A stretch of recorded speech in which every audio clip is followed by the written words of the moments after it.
Chapter 1521. However, after the Golden Horde, the Rasi Principality, and the Tamerlane Khanate, which was about to be destroyed, became Yang's territory one after another, he had already conquered a large territory in the periphery. Now, it was time for him to settle his internal problems. The Southern Ming Empire and Baiming also needed an explanation. In Yang Qindong's opinion, whether it was the Southern Ming Empire or Baiming, it was best to settle the problem peacefully. After all, the people living there were all Han people, his own race. Yang Qindong was someone who believed that the Han people were supreme and respected. Naturally, he hoped that there would be more people to share the joy of the Han people standing high above. He didn't intend to use troops. This was also why Yang Xie had been expanding his territory all these years. He tolerated Baiming and the Southern Ming Empire a lot. When Baiming broke the agreement several times and caused trouble for them, he only punished them slightly and didn't intend to send troops. However, it wasn't that easy to settle the problem peacefully. The Great Ming Empire still had a backbone. If the problem couldn't be solved peacefully, then they would have to use force. Then, he would use the opportunity of dealing with the Bangla Kingdom to make a show of force and see how the Southern Ming Empire would react. With a plan in mind, Yang Qindong looked at the information sent by the intelligence department in front of him. Bangla was the Sindhi kingdom of Han. The Eastern Han called it Tianzhu. After that, the central Tianzhu offered tribute to the Liang Empire, while the southern Tianzhu offered tribute to the Wei Empire. The Tang Empire was divided into 5 Tianzhu, also known as the 5 Hindus. Song Iran was known as Tianzhu. Bangla was known as East India. King Abdul was also a warmonger. Otherwise, he wouldn't have agreed to the request of the king of the 3 provinces to send troops to the Southern Ming Empire to fight against the king of Shiping. However, if they thought that the 5-star army would be like the king of Shiping and only passively take a beating, then they were looking down on them too much. For now, he would let them be complacent for a while. After dealing with the Timur Empire in front of him, he would make the other party spit out everything they ate, including interest. Inform the Security Bureau and the CIA and ask them to send people to Bangla. I want to know everything that happened there, the reason for the sudden attack on Myanmar, and who played a role in this matter. I want to know everything. Yang Qindong's face was fierce and his voice was not loud, but when Beta Persei heard it, he could not help but shudder. He had a feeling that the young master was angry this time. In the city of Turkestan, the old capital of the Kazakh Khanate, Janilbek Khan was hiding there with 20,000 of his cavalry. When he learned that the Pungra kingdom had really sent out troops and attacked Yang Xie's Burma province, he was so happy that he almost jumped up. Although this battle was not fought by him, it was a good thing to be able to find trouble with the Han army. With this matter, he waited for the 5-star army to mobilize, and then he would find an opportunity to break out. Yes, at this time, Janilbek Khan has been forced into the encirclement by the 5-star army's Eastern Front army. He didn't dare to break out of the encirclement rashly. Not to mention that because of the heavy snow, the warhorse couldn't play its role at all. If he were to attack and attract the attention of the 5-star army, he wouldn't have the confidence to escape if the army surrounded him. Hiding in the old capital of Turkestan, relying on the heavy snow, no one would find trouble with him now. What he needed to do was to find a way to save himself. After learning that Amur Khan was instigating Bangla to send troops, he immediately sent people to contact the other party and made all kinds of promises. In short, as long as the other party could help him out, he was willing to give half of his property, population, and territory to the other party.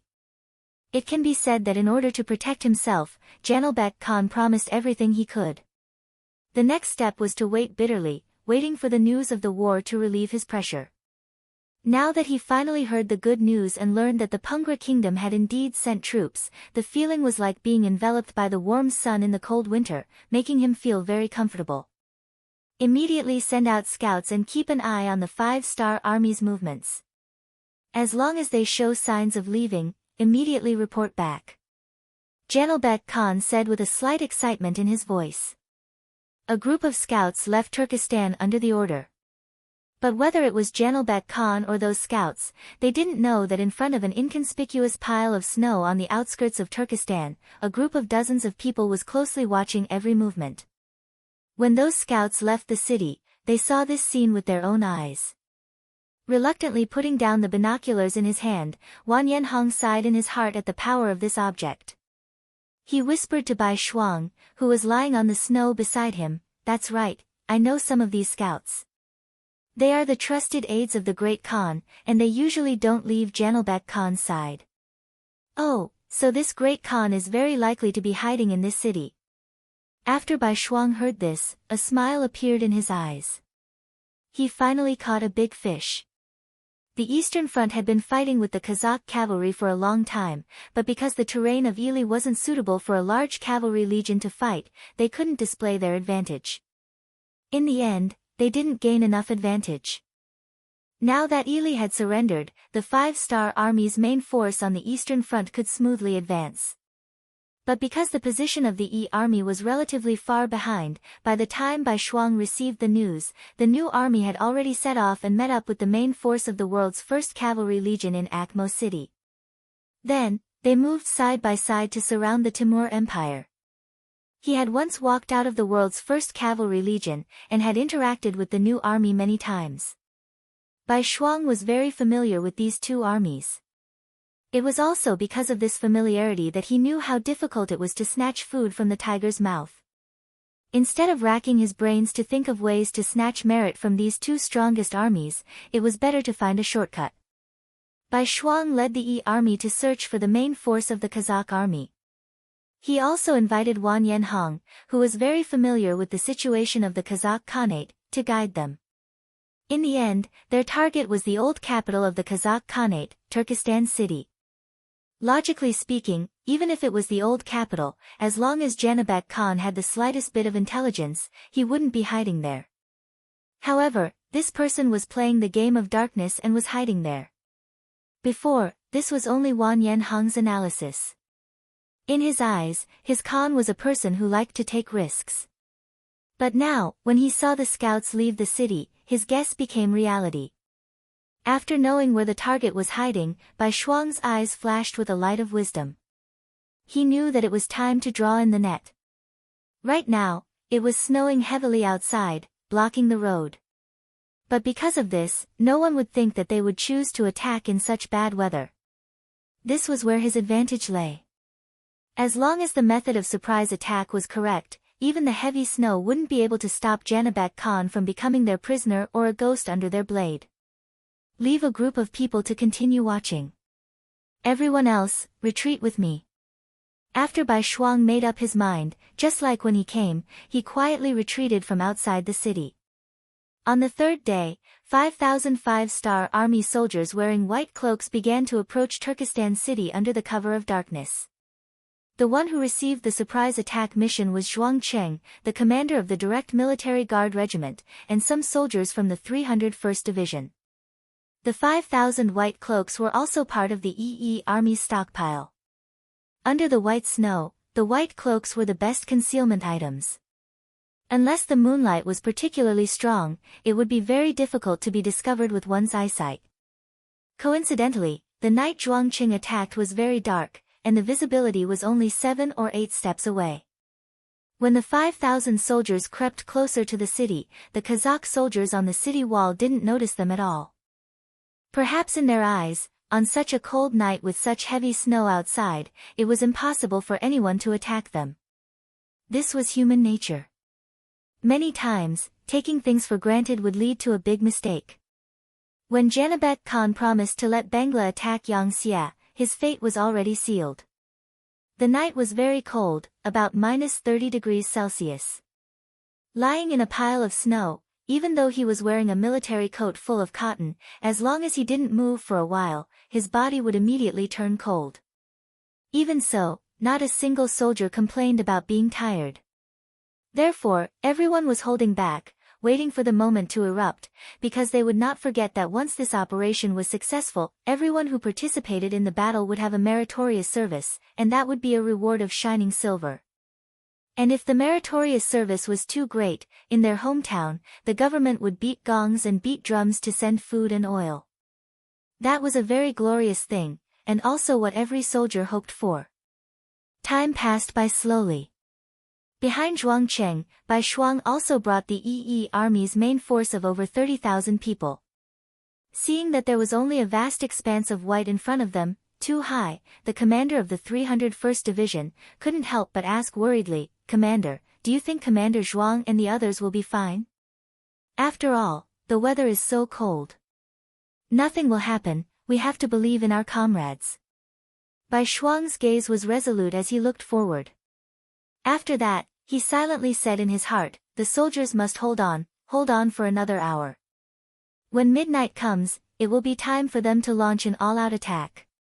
It wouldn't be an exaggeration to say that Bai Shuang and the Yi army's feelings were like a year. However, since things had reached this point, they could only continue to hold on. Even Bai Shuang had to admit that he had underestimated the cold weather. For example, he had only waited for a short while, but his entire body was already stiff. However, the arrow on the bow had to be shot. Chapter 15:22. How much longer until midnight?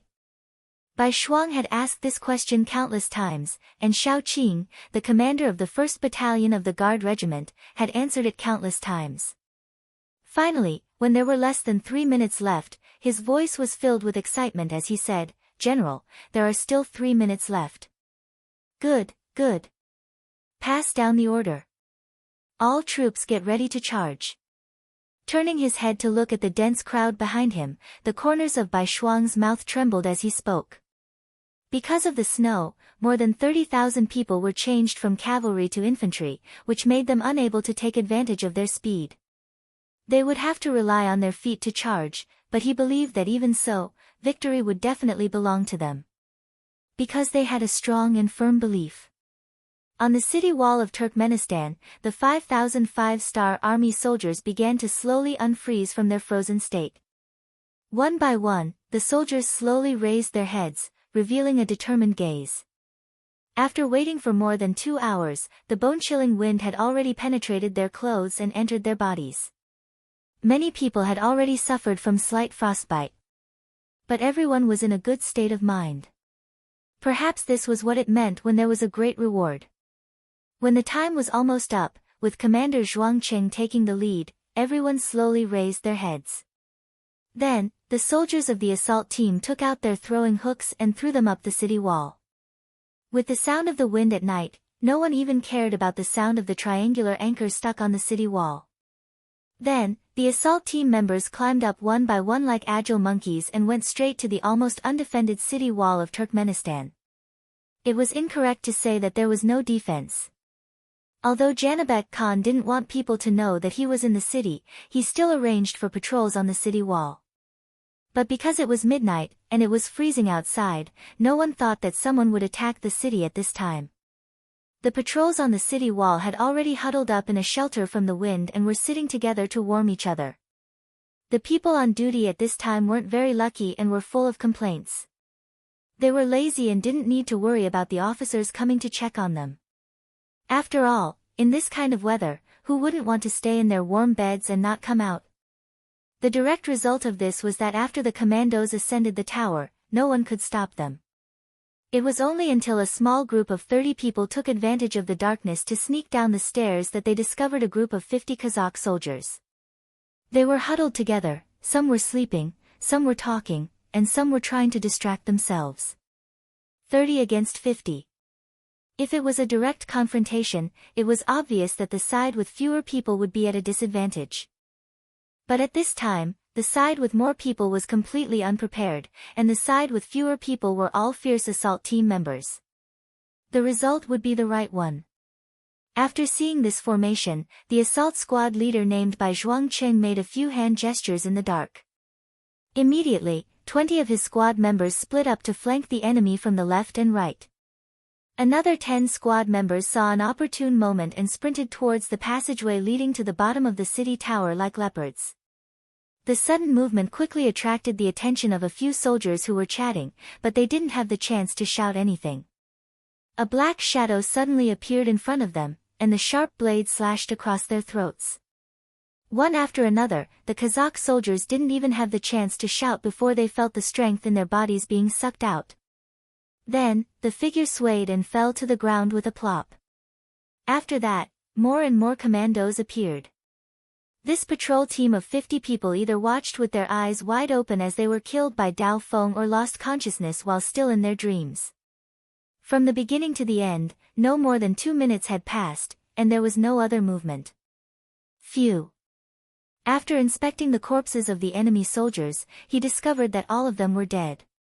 After confirming that there were no hidden dangers, the assault team leader breathed a long sigh of relief. Then, he listened to the movements downstairs and discovered the sounds of wild cats. He knew that the people downstairs had also succeeded. Thinking about it, the defense of the most dangerous city wall was already so lax. There was no need to talk about the situation downstairs. Whether or not there was anyone watching was another matter. Being able to succeed was a matter of course. Everything went smoothly as planned. The assault team leader responded to the sounds of the wild cats downstairs, telling them to open the city gates and prepare to welcome the army at any time. He even took out a match from his bosom and lit up a torch that he had prepared beforehand. In the cold night, the sudden appearance of a fire and warmth made people unable to help but feel a sense of trust. However, the assault team leader didn't intend to use this opportunity to warm himself up. He lit up the torch to signal to Zhuang Qing below. After seeing that everything was in place, he raised the torch up high. In the darkness, the light was so clear and eye-catching. The assault team has succeeded. All soldiers, listen to my orders. Attack! Zhuang Qing had been searching and waiting this entire time. When he saw the signal, Zhuang Qing couldn't hold himself back and stood out from the cold snow. Then, more soldiers in white cloaks stood up beside him. As if to cooperate with them, the city gates several dozen steps away slowly opened from the inside. In the silent night, the creaking sounds of the city gate opening were especially sharp. What's going on? Why did the city gate open? Who gave the order? This kind of movement finally attracted angry curses and reprimands. Through his studies, Zhuang Qing, who understood the language of the Kazakh Khanate, knew that his plan had been discovered. He had to hurry up. He didn't care about hiding his identity and shouted, "All soldiers, follow this commander and attack. Kill the enemy and gain merit. Kill the enemy and gain merit." This kind of shout instantly attracted more voices of agreement. Then, the 5,000 soldiers charged forward with high fighting spirit. Due to the cold weather, some of the warriors even fell to the ground while running. That was because their bodies were stiff. However, when they got up and moved their bodies and found that there wasn't much of a problem, they continued to shout and charge. Behind them, when the torches on the city gate were lit, Commander Bai Shuang had led the main force of the foreign army to charge. In comparison, they were afraid of being discovered by the enemy, so they were further away. They also didn't have the help of warhorses, so they had to rely on their feet. However, no matter what the conditions were, they had to quickly enter the city. Otherwise, the pressure on the 5,000 vanguard soldiers would increase. No one knew how many of these 5,000 warriors were still able to fight in such bad weather. First, there was the sound of the city gate opening, followed by the sounds of fighting and killing. When the other city guards heard this, they instantly understood what had happened. More and more people began to gather at the city gate. They were also shocked at how the enemy had managed to sneak in and open the city gate in such cold weather. However, no matter what should have happened had already happened. Now, the only thing they had to do was to chase the invaders out. Otherwise, they would all die here. The movement at the city gate quickly spread to Jainurbek Khan's ears. This Kazakh Khan suddenly jumped up from his bed and shouted, "How is this possible? In such heavy snow, warhorses can't be used at all. In such cold weather, they have traveled so far. Which army can withstand such cold weather? Also, how did they know that this Khan was in the city? There must be a traitor. Yes, there must be a traitor." Of course, there was a traitor. However, it wasn't someone in the city like Janirbek Khan thought. It was Wan Yen Hong from the Wan Yen family, whom he had been suppressing. At this time, it was clearly not wise to be tangled up in this matter. After Janirbek Khan vented his dissatisfaction by shouting, he also thought of this problem. He immediately ordered, "Send out all the troops in the city. Send them out and chase the enemy out of the city gate. There shouldn't be too many of them. Otherwise, our scouts would have discovered them. As long as we chase them out of the city, they won't be able to do anything to us with the city gate as cover. In such cold weather, they will retreat without attacking. Tell these words to the generals.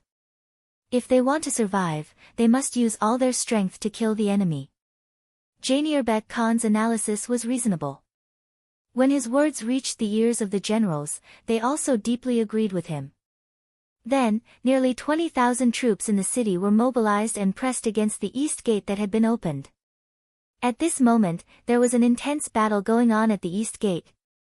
It was only because Zhuang Cheng and the others were fast enough that they managed to enter the city before the city gates were forcefully closed. However, in order to defend the city gate, they paid the price. Only 2 of the 30 commandos were left, and both of them were slightly injured. The enemy is not weak. We must not be careless. Seeing that the commandos were almost completely wiped out in a short period of time, Zhuangqing felt immense pressure. When he turned around to look at his soldiers, most of them had pale faces and were trembling all over. He knew that the long period of hiding had greatly affected their combat strength. With their current strength, if the enemy counterattacked too fiercely, it was hard to say if they could wait until the main force arrived. Since they had already launched the attack, there was no reason to give up halfway. Zhuangqing gritted his teeth and said to the soldiers who were still trembling because of the cold, "Don't be afraid, everyone. Try to move your limbs as much as possible. There will be a great battle soon. We must hold on until the main force arrives. When that time comes, everyone will be heroes. Our families will also benefit from our efforts today." Chapter 15:23. For our families, fight. When the soldiers heard these words of encouragement, many of their faces were filled with determination. They took the opportunity to move their bodies, stretching their arms and kicking their legs, hoping to force the cold out of their bodies and regain their mobility. The sound of footsteps became more and more frequent. In the dark night, the number of black shadows in front of them also gradually increased. Zhuangqing led the soldiers to see all of this. He felt that the reaction of the Kazakh soldiers was indeed fast. They were worthy of being the elites by Janibek Khan's side. However, at the same time, they could not hold the weapons in their hands tightly. They were prepared to fight to the death. "Archers, get ready. Fire." When he felt that the enemy was less than 70 steps away from them, Zhuangqing shouted loudly. The archers who had just gathered together fired a round of arrows. They could clearly feel that many of the black shadows in the distance were shot down. "Archers, fire." After the initial panic, the black shadows on the opposite side quickly reacted. Then, the same military order was given. Then, the sky was covered with arrows, and they fell on the vanguard led by Zhuangqing. Although they were prepared, and some of the soldiers took out their shields, facing the dense rain of arrows, many of them were still hit. In a short period of time, hundreds of soldiers were killed by the arrows. Kill. When the distance was close, the arrows were obviously not suitable. The Kazakh general ordered the soldiers to charge. In this regard, Zhuangqing was unwilling to pass on his responsibility. Although the number of soldiers he brought was small, he still shouted the slogan to charge and kill. The confrontation between the two armies was like this. Putting aside the fact that the brave would win in a narrow path, when faced with the enemy's attack, if one side retreated out of fear, the morale of the soldiers would plummet, and they would be defeated like a mountain. Shouts of killing continuously sounded. Regardless of whether they were willing or not, in the end, the soldiers of both sides fought together in front of the east gate. When the weapons collided with each other, the black shadows fell to the ground one after another, and blood splattered everywhere. In such a chaotic situation, the so-called martial prowess was no longer important. The battle was to see which side's formation was more solid, whose killing intent was more ruthless, whose willpower was more firm. Every swing of the saber, sword, or spear could be the last action of their lives. No one would be careless, and no one dared to be careless. It was as if two ferocious beasts had collided. Under the impact, they were all riddled with wounds and suffered heavy casualties. The number of casualties was almost 1-to-1, and the number of people in Zhuang Cheng's team was greatly reduced. There was nothing the commander could do about it. The only thing he could do was to keep looking outside the city to see where Commander Bai Shuang was leading the army. Speaking of which, the Yi army was composed of all non-humankind young men. They came from different places, had different beliefs, and different habits. Gathering these people together was already a problem. Wanting to tie them together into a rope and organize them into a powerful fighting force was even more difficult.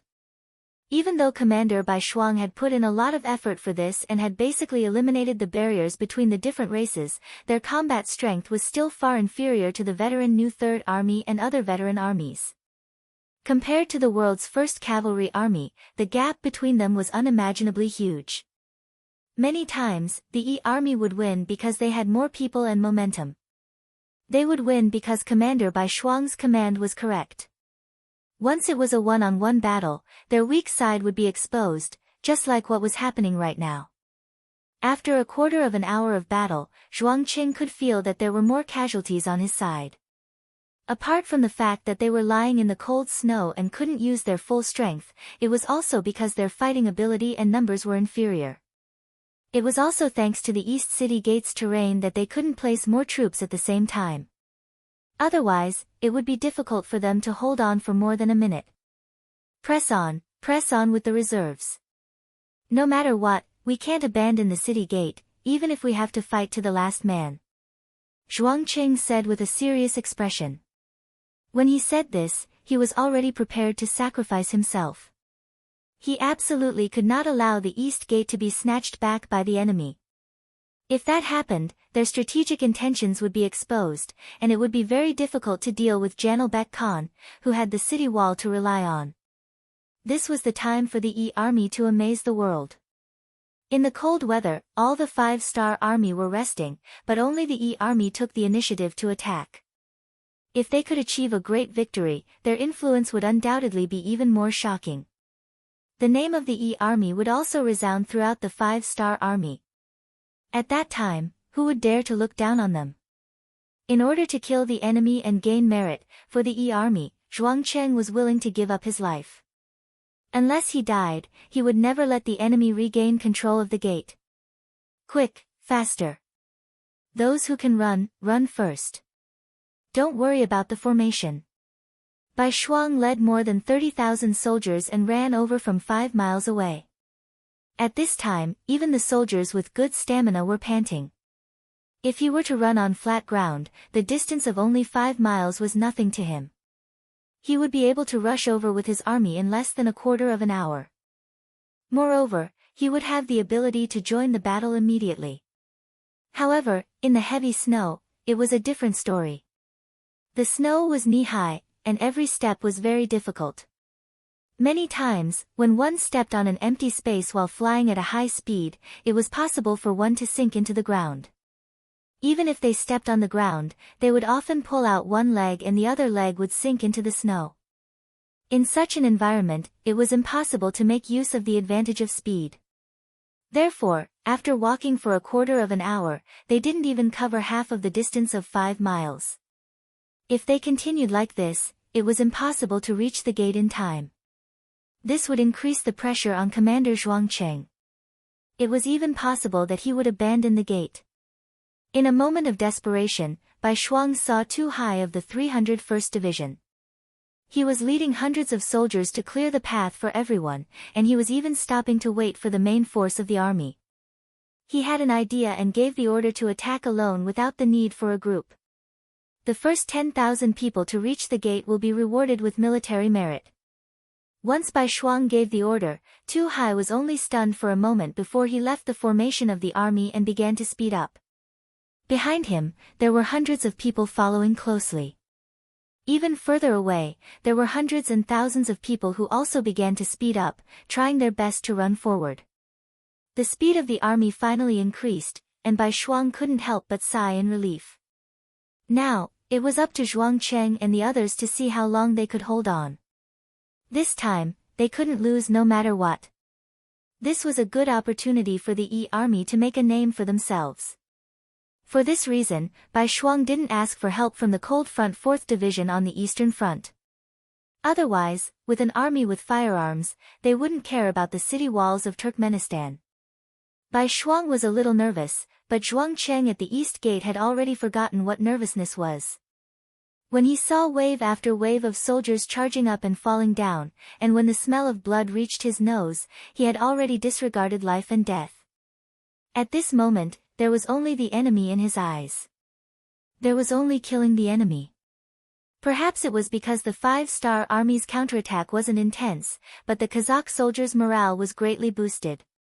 After seeing that there weren't many enemies, their courage was boosted, and they charged even more fiercely. Furthermore, they had all crawled out of their warm beds and had never experienced frostbite before, so they could unleash their full strength. In comparison, the 5-star army's side seemed to be at a disadvantage. After another 15 minutes, less than 800 of the 5,000 vanguard soldiers were left. This was the last of Zhuang Cheng's strength.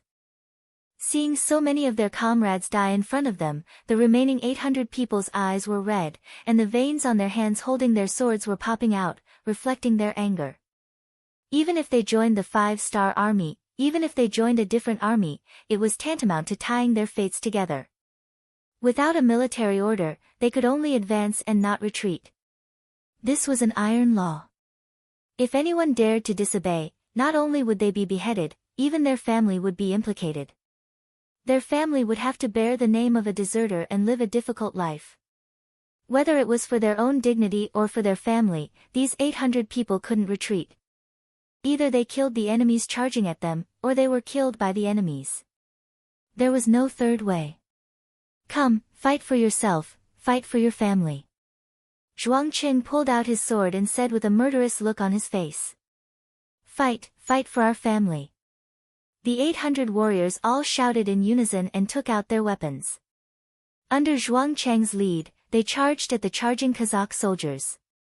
With Zhuang Cheng taking the lead, no one was able to block his sharp saber. Several Kazakh soldiers were cut down and fell to the ground. This scene greatly stimulated the other soldiers, causing their morale to suddenly soar in a short period of time.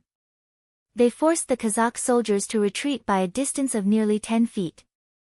As the saying goes, a soldier is strong, while a general is strong.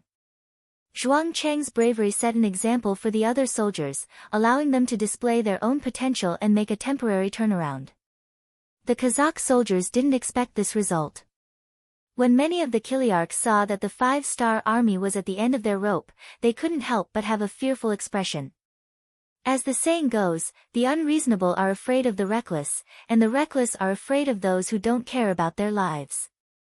When facing enemies who didn't care about their lives, the fear in their bones would unconsciously jump out. Chapter 1524. There is a large number of 5-star army outside the city. They are getting closer and closer. After both sides stopped fighting for a short moment, a shout suddenly sounded from the city gate tower that had already been recaptured. When this shout entered the ears of the Kiliarchs, they immediately reacted. Kill them. We cannot allow them to join up with the reinforcements. Immediately recapture the city gate. When the time comes, we will have the advantage of the city wall and will be able to defend the city. Otherwise, all of us will be killed by the 5-star army. A Kazakh Chiliarch loudly shouted, revealing everyone's situation. Under this kind of shout, the Kazakh soldiers who originally wanted to avoid the brunt of the attack were unable to retreat. If they didn't kill all of the 5-star army in front of them, then the next one to die would be them. This was an extremely easy decision to make. If it wasn't you who died, then it was me who died. Of course, everyone would choose to die for their opponent. Under the loud shouts, the Kazakh soldiers suddenly reacted even more fiercely than before. At one point, the 800 warriors led by Zhuang Qing suffered disastrous casualties. In a single round, more than 300 corpses were thrown down. At the same time, they also retreated more than 6 zhang. The eastern city gate was only 5 zhang behind them. If they retreated a bit more, then they might be blasted out of the city gate. If the city gate was closed, then even if they survived, what meaning would there be?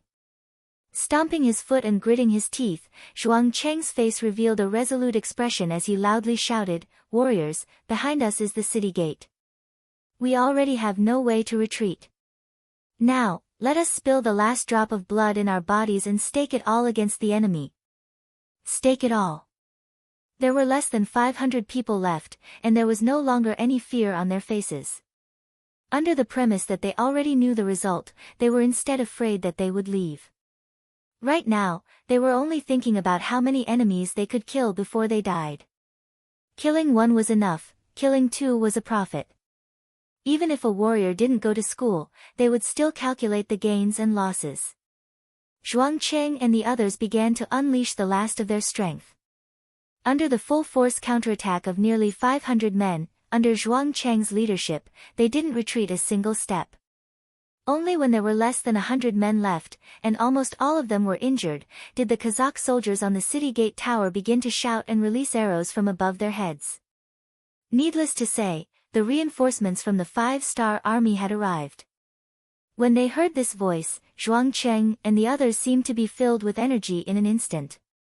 The 100 of them unleashed their last bit of potential. One by one, they brandished their swords and charged towards the endless stream of Kazakh soldiers. There were at least 3,000 Kazakh soldiers on the other side, and with the momentum of 100 charging soldiers, they were like a small boat in the middle of a huge wave, drifting unsteadily, as if there was a possibility of capsizing at any time.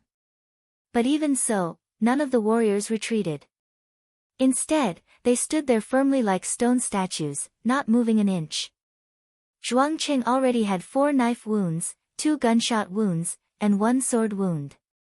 At this time, his eyes were already in a trance, and because of his exhaustion and excessive blood loss, he couldn't see clearly what was in front of him. But under his instincts, he continued to brandish his sword, trying to kill as many enemies as possible. "Regiment commander, you should step back. As long as you are still here, our guard regiment may be rebuilt." One of the guards of the EE army took the initiative to come to Zhuang Cheng's side. Then, with a light push, he pushed Zhuang Cheng to the back from the side. The soldier who already had 2 knife wounds on his body replaced Zhuang Cheng's position. He stood there entangled with the 3 Kazakh soldiers. Even a good tiger couldn't withstand a pack of wolves. Not to mention, this soldier was already an arrow at the end of its flight. If not for his conviction supporting him, he would have already fallen to the ground. 1 against 3, and with his own injuries, he only managed to slash out twice. He didn't even manage to injure any of the enemies. Then, he felt a huge force colliding with the blade in his hand. Finally, the long blade was knocked away. His entire body was also sent flying after being hit by the blade. The fallen soldier fell beside Zhuang Cheng. Looking at the soldier who had just saved him, Zhuang Cheng, who had recovered some of his vision, had tears in his eyes. "Shi Guang, how are you? How are you?" Hearing the regiment commander's call, this soldier named Shi Guang, who was originally from Laos, slowly opened his eyes. He forced a smile on his face and said, "Regiment commander, I persevered until the end. Can it be considered a meritorious service? Can my family bask in the glory?" "Yes, you have done a meritorious service.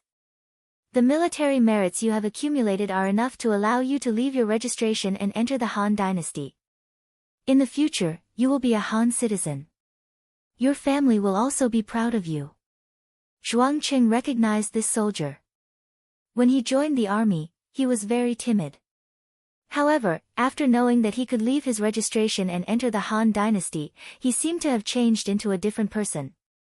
He became extremely hardworking. In this battle, he had killed at least 3 enemies, and had persevered until the end.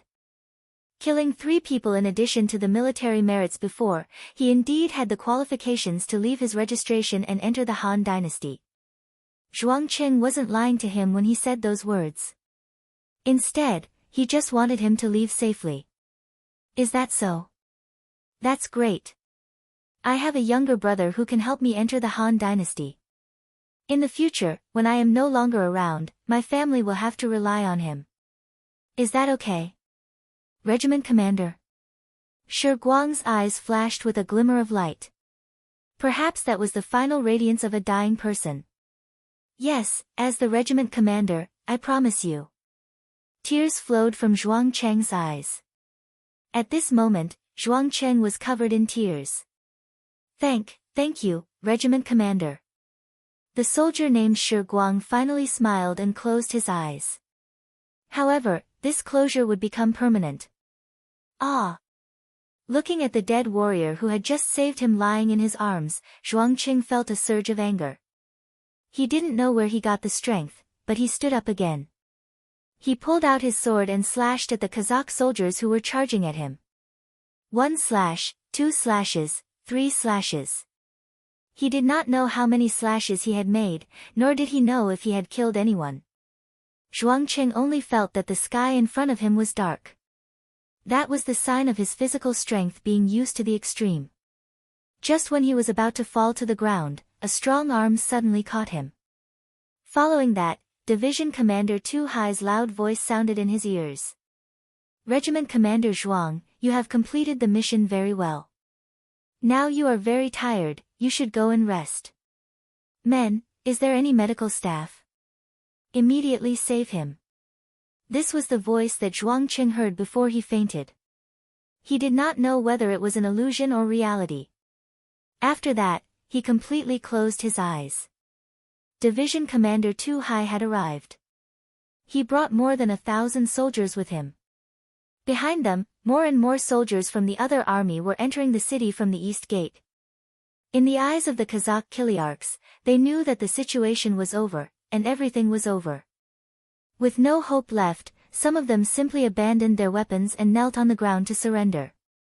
There were also some who directly ran towards the other city gates. They did not want to surrender to the 5-star army, so they could only risk charging into the harsh environment where snow was everywhere in order to survive. Janelbek Khan did not escape. He had no place to escape. He also did not think that the 5-star army could really enter the city.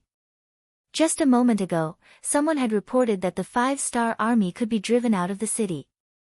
However, in just a short while, the 5-star army actually entered the city. With such a huge contrast, Janelbek Khan didn't even have time to prepare before he heard even worse news. The place where he lived, which used to be the Kazakh Imperial Palace, was surrounded by the 5-star army. With a plop, Janelbek Khan fell to the ground. He knew that from today onwards, there would no longer be a Khan behind his name. He would become a prisoner. Perhaps he would be killed. Perhaps he would live in a dungeon forever. A sharp scimitar was unknowingly in his hand. Janelbek Khan wanted to end his life. He did not want to be a prisoner. He did not want to be treated like a prisoner. However, when the scimitar was placed on his neck several times, he finally put it down powerlessly.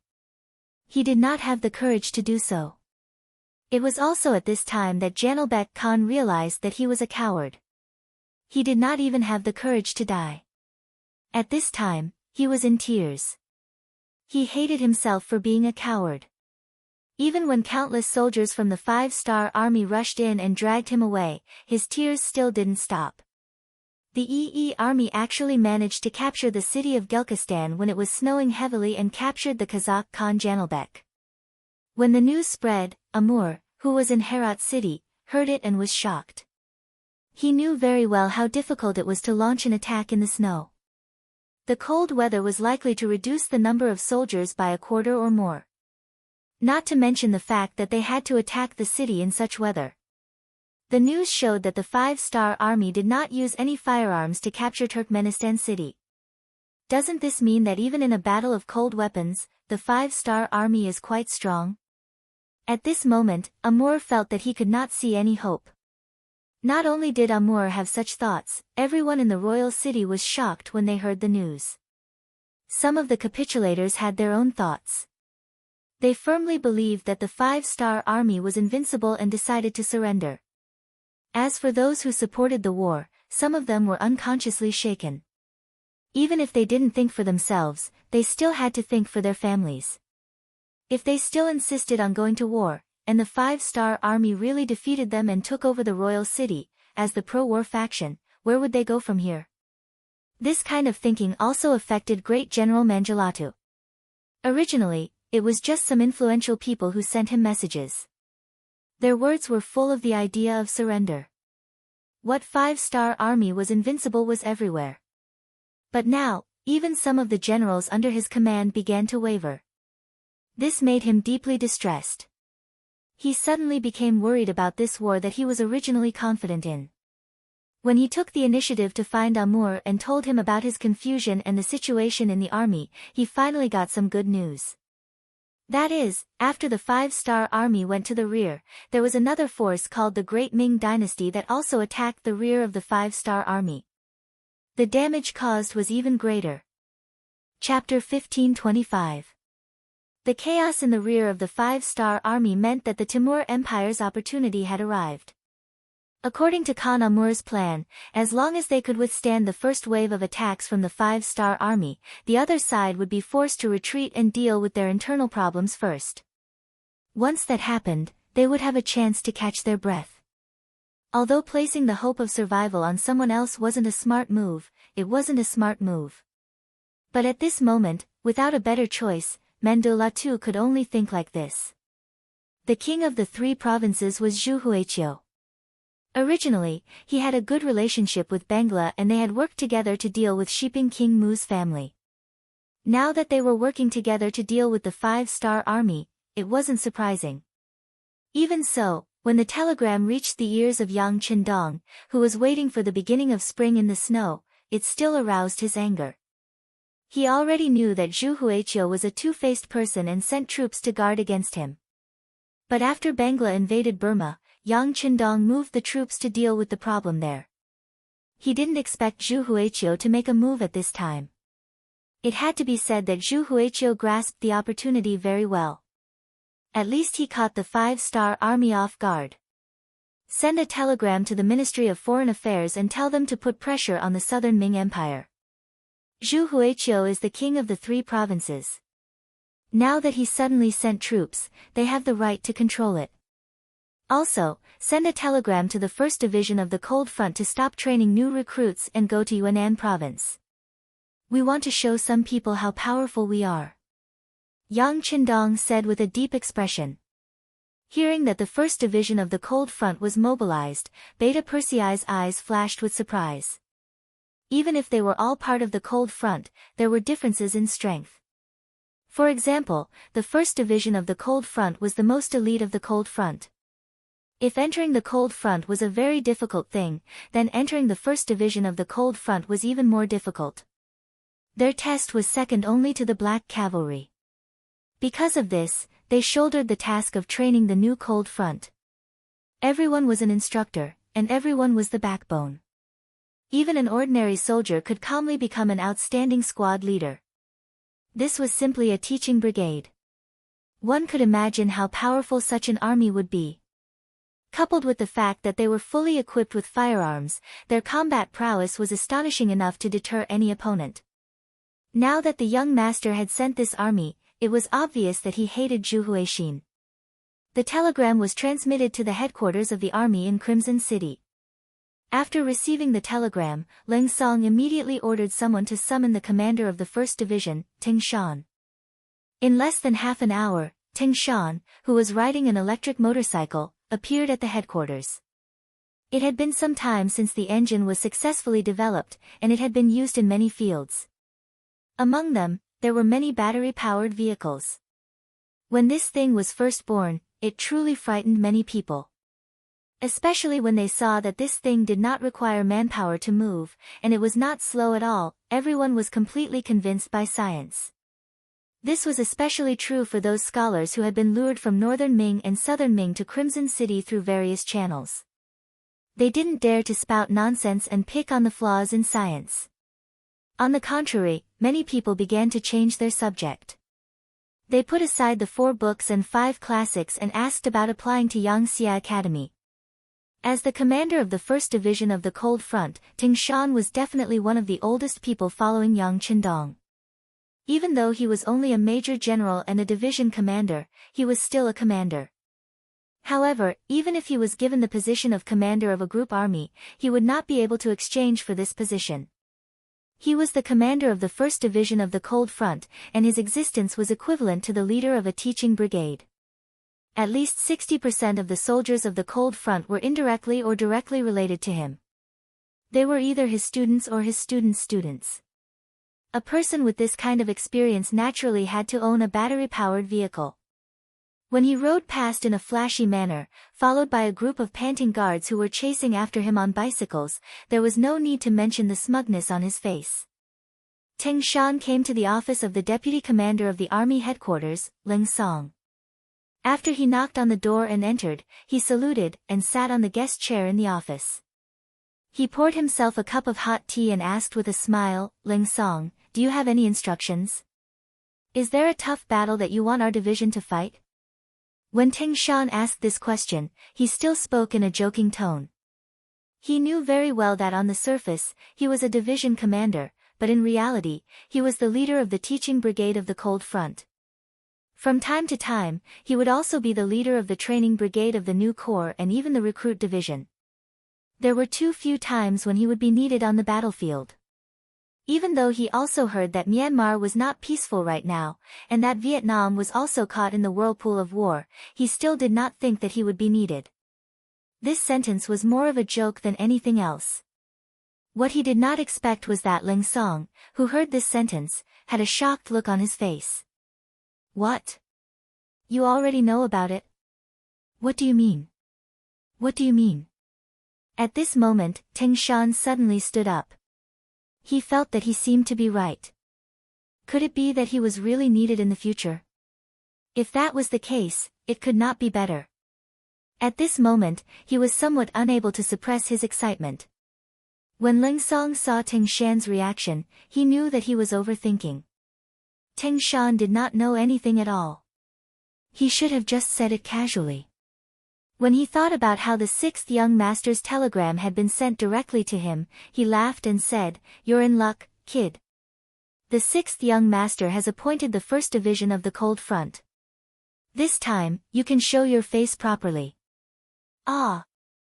When he heard that it was Yang Qindong who had personally appointed the 1st Division of the Cold Front, Ting Shan was so excited that he did not know what to say. Was there finally a place for him to show his skills? When he thought about how he had been placed in the rear for so many years, he had almost forgotten what war was all about. Now that he could finally fight again and display his military prowess, tears flowed uncontrollably from the corners of his eyes. When he saw Ting Shan crying, Ling Song walked out from behind his desk and patted him on the shoulder. "I can understand how you feel. Facts have also proven that the 6th young master has never forgotten about you. Isn't this a chance for you to show off? How about this, the training work will be left to your teaching group. You can lead the other groups. When you go back, make the best use of your time and try to get to the front line as soon as possible. Speaking of which, the 3 provincial kings are very arrogant now. It's time to teach them how to behave." When he heard that the opponent was the 3 provincial kings, Ting Shan wiped the tears from the corners of his eyes and laughed. "Ling too, don't worry. This time, watch how the 1st Division of the Cold Front takes care of him. I guarantee that he will be beaten until his parents can't recognize him." Ha ha ha.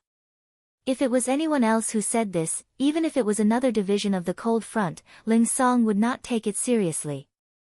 However, when it came from Ting Shan, it was completely different. The 1st Division of the Cold Front wasn't just a simple teaching mission. They were also responsible for ensuring the safety of the Crimson Nest City. In order to better complete the mission, they were good at things like infiltration, assassination, decapitation, reconnaissance, and even naval and air forces. If there was a word to describe them, it would be the special forces of the Cold Front. When an army of tens of thousands of people suddenly appeared on the battlefield and faced people who had only undergone simple training and were holding outdated swords and spears, it would be a bit of a bully. It would not be an exaggeration to say that they would beat Zhu Huihua until his parents could not recognize him. Okay, I believe you. However, don't forget that the training mission cannot be abandoned. If one teaching group is not enough, you can tell me and I will transfer more people for you. Hearing these confident words, Leng Song knew that this battle was in the bag. The only difference was how big the scale of the battle would be. It's enough. One teaching group is enough. Usually, we only arrange for one regiment to train new recruits. The other regiments are doing all kinds of training. Teng Shan shook his head, indicating that even if the division's main force left, the work left behind would not be slack at all. Teng Shan left at a faster speed than when he came. When he rode the electric scooter back to the division headquarters of the 1st Division of the Cold Front, apart from the teaching group, the other 4 regimental commanders entered the meeting room. When everyone found out that the 1st Division of the Cold Front finally did not have to stay at home and could go out to fight, everyone was extremely excited. If it were not for Teng Shan's constant reminders and warnings, even the table would have been smashed. After a while, everyone finally calmed down. Then, the regimental commander of the 1st Regiment, Cheng Hu, asked in an excited tone, "Sir, when can we set off?" "That's right. All these years, we've been watching our brothers' troops perform meritorious deeds at the front lines while we're the only ones left behind. We can't stand it anymore. If we can set off, the sooner the better." The 2nd Regiment commander, Xiu Shan, also shouted to express his attitude. Seeing how anxious the regimental commanders were, Teng Shan nodded. "Have you heard about the incident with Commander Bai Shuang of the Yi Army?" "Sir, are you talking about the snowstorm?" "Of course, I've heard about it. Yang Bao has recorded it. The Yi Army is really good. Under the heavy snow, other people would find it cold to walk around, but he insisted on it. He actually took the initiative to attack and even achieved a complete victory. As expected of the 6th young master's favorite student." The 3rd Regiment commander, Fang Hao, said with an envious and admiring tone. After the 1st Regiment commander and the 2nd Regiment commander heard this, they kept nodding their heads. Obviously, they had the same view on this matter. Only the 4th Regiment commander, Chen Zaiqiang, nodded his head first. Then, his eyes suddenly widened as he said, "Wait, does Sir mean that we should also attack in the snowstorm like the Yi Army?" Chapter 1526. Teng Shan nodded proudly as he looked at Commander Chen Zaiqiang with admiration. "Yes, that's what I was thinking. However, due to the weather, Yunnan province isn't that cold and there isn't any snow. In fact, it's quite warm right now. Therefore, it's not right to attack in a snowy day, but attacking in winter isn't wrong. Okay, then let's attack now." The 4 commanders nodded in agreement. To them, it didn't matter what season they attacked in, the most important thing was to attack quickly. They couldn't wait to show off their skills on the battlefield. They also wanted to prove to the other Leng vanguard that 1st Commander Leng wasn't just good at training new recruits, his fighting ability was unparalleled. Everyone reached an agreement, and in the following time, they discussed the battle plan. Since 1st Commander Leng was going to leave the mountain, the bigger the commotion, the better. The more firearms and equipment they brought, the better. Based on the fact that their teacher was Teng Shan, there shouldn't be any problem. This senior was someone who had trained with a few of the Yang family's guards. With this layer of relationship, Yang Wu happened to be in charge of the distribution of firearms in Crimson City. Wouldn't it be easy for him to obtain more bullets? Soon, the news that 1st Commander Leng was going to Yunnan province spread to the upper echelons. A telegram was quickly sent out from an inconspicuous building. In front of Zhu Huiyin's residence, the young man Mo Gue, who had appeared once before, delivered the telegram to him. "Respected King, this time, the one coming to cause trouble for you is the 1st Commander Leng, the trump card of the 5-star army."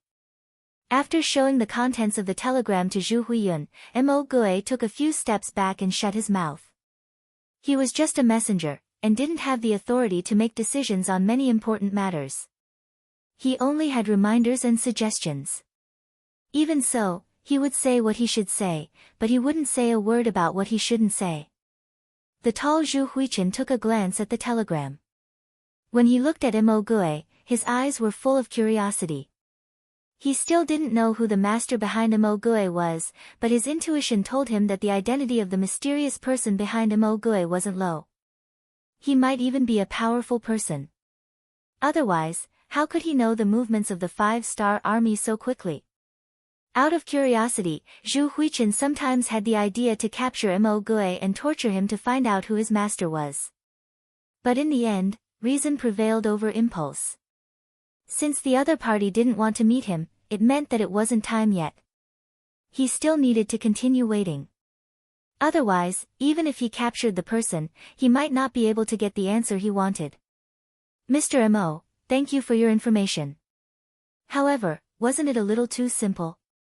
For example, how many people were there in Leng Yi's division? From which direction they will march to trouble us? If we don't know anything, it's not easy to deal with it. Zhu Huichen said in a dissatisfied tone. Obviously, the other party was using him to go against Yang Qindong. Of course, this was also his intention. Seeing that the Vietnamese province was overflowing with wealth, who knew how many people under his rule would run to Yang Xi's territory as long as they had the chance. Moreover, once they ran, they would never come back. For this reason, he didn't know how many people he had killed. However, the warning was still very limited. More or less, people hated the rich. Zhu Huichen had such an idea. He didn't find the reason from his own management. Instead, he unilaterally believed that the land in Yunnan province must be more fertile. Otherwise, how could so many people live there and never come back? After coveting it for a long time, Zhu Huichen had long taken Vietnam province as his own. In his opinion, Yang Qindong's territory was already so big. He didn't care if Yunnan province was less, so it shouldn't be a problem for him to take the opportunity to snatch the territory into his own hands. Once he had this food-producing province as a foundation, he could support more troops and have stronger strength. At that time, when he faced other people, he would have more confidence. This was a typical example of insatiable greed. Zhu Huichen didn't think about it. Why did other people have so many good things, so they must give it to you? He had also fought hard for it, all right? Of course, under greed, people would take the initiative to ignore something. What Zhu Huichen ignored was the strength of the 5-star army. Perhaps it was because the 5-star army was either attacking the Mongolian army on the grassland near the first city or going to other areas to expand their territory. It had been a long time since they moved in Yunnan province, so Zhu Huichen forgot that this neighbor was not to be trifled with. Or perhaps it was because after Burma was suddenly attacked by Bangla, it was a little difficult to deal with it. It made Zhu Huichen think that the current 5-star army was a little weak. At this time, Mr. Mo Gui, who had given him money for free, appeared again. He also brought the opportunity to attack Yang Xie's territory and sent 1 million silver taels. For Zhu Huichen, who had military power in 3 provinces and a military strength of as many as 500,000 people, the effect of 1 million silver taels was very limited. But this proved that the other party's attitude was not right, especially the other party's appearance was very clear about the internal situation of Yang Xie. This was what made Zhu Huichen the most tempted. No matter how strong the opponent was, no matter how strong the fortress was, it was easy to be broken from the inside. Now that there was a spy, if he didn't take this opportunity to make a move, he was afraid that he would not have such an opportunity in the future. And he also heard that Bugnam of Gojozi and Yang Qindong was fighting with Timur and the other Khaganates at this time, and the progress was not smooth. Otherwise, Bangla would not have provoked the 5-star army and not been retaliated. With such evidence, Zhu Huichen, who had always been greedy, finally made a move. He took the initiative to invade Yunnan province and smoothly robbed a lot of food stored in the granary, greatly alleviating the pressure on the army. After tasting the sweetness, Zhu Huichen wanted to continue to go deeper into Yunnan province. Just by occupying a few border cities, he got so many benefits. If he built this province, how many times more would he get than now? And once he had enough food and money, he would dare to face the 5-star army head-on. As the saying goes, the ignorant are fearless. Zhu Huichen, who had never truly angered Yang Qindong, naturally did not have a taste of the other party's strength, to the point that he did not put them in his heart. This was destined to bring him a strong enemy, and even a fatal disaster. And since he was facing them, he had to give it his all. Zhu Huichen also understood this principle. So while he was constantly mobilizing the army, he was also paying attention to the movements of the 5-star army. Fortunately, Mo Gui, this spy, helped him save a lot of effort. Now that he asked how many people the 5-star army had and what the specific battle plan was, he wanted to know the enemy as well as himself. Regarding this question, Mo Gui helplessly shook his head and said, "Honorable King, Leng Yi should have mobilized 4 regiments and the direct subordinate battalions. In total, there are less than 10,000 people. As for their battle plan, to be honest, no one knows, not even Bugnam of Gojoseon.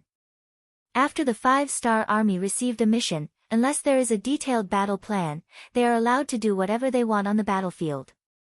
Do whatever they want? Zhu Huichen looked at Mo Gui as if he was joking. Mo Gui knew what Zhu Huichen was thinking from his expression. He shrugged and said, "Yes, they are allowed to do whatever they want. Believe me, King, this is Bugnam of Gojoseon's unique way of leading the army. This is also where his confidence lies." Speaking of this, Mo Gui had to admit that Yang Qindong completely delegated power to the army. Normal kings and kings wouldn't dare to do this. This was because mobilizing the army without orders could cause a mutiny at any time. Unless one had enough confidence in their own strength, who would dare to try this? One mistake and they would end up hurting themselves. However, Yang Qindong had done so. As a result, the generals under him had no more restraints. They were much freer and more flexible in doing things. This allowed them to better grasp the situation on the battlefield and win more battles by adapting to changes in time. Of course, outside of Yang Qindong, no one knew about the existence of the warehouse. This was Yang Qindong's true trump card. If someone really wanted to harm him, unless they could kill him in one blow, as long as he was given a chance to breathe, he would enter the great warehouse. When he came out, his appearance would change, and he would become a nightmare in the eyes of all his enemies. Mo Gui didn't know about this. He only admired Yang Qindong. However, thinking about the fact that they were enemies, he put this admiration away. Compared to Yang Qindong, who he couldn't see or touch but only heard of, he needed to be more loyal to his current master, because without his current master, he might have died a long time ago. It was his master who gave him food to eat. Because of this, he would be loyal to him for the rest of his life. Even if he had to die because of this, he wouldn't frown. Hearing Mo Gui's answer, Zhu Huiyun was somewhat dissatisfied, but there was nothing he could do. This was the time for both sides to be united. He believed that Mo Gui was telling the truth. He wouldn't lie to him, because it wouldn't be good for either side. However, not knowing the enemy's military plan was a headache. Luckily, there were less than 10,000 people here. Even if they could affect his plan, it would be limited.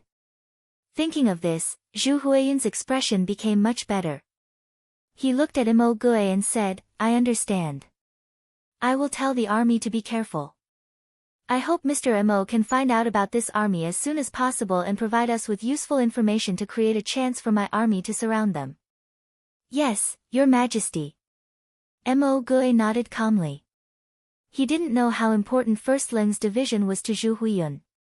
That wasn't something he should think about. He just needed to follow orders. Reality proved that Zhu Huiyun didn't pay enough attention to First Ling's division. Or rather, even if he did, he wouldn't be able to guard against them. Chapter 1527. Lang's Son. It was the only way to enter Vietnam from the South Ming Empire. Previously, Yang Qindong had set up a shelter here, called the Lang Sun Shelter. It was specifically used to take in the Baiming citizens who had escaped from the South Ming Empire. After they were registered, they were given a place to settle down. Gradually, a small market was formed, and there were 1,000 Vietnamese soldiers stationed here, and they were treated as the Lang Son army.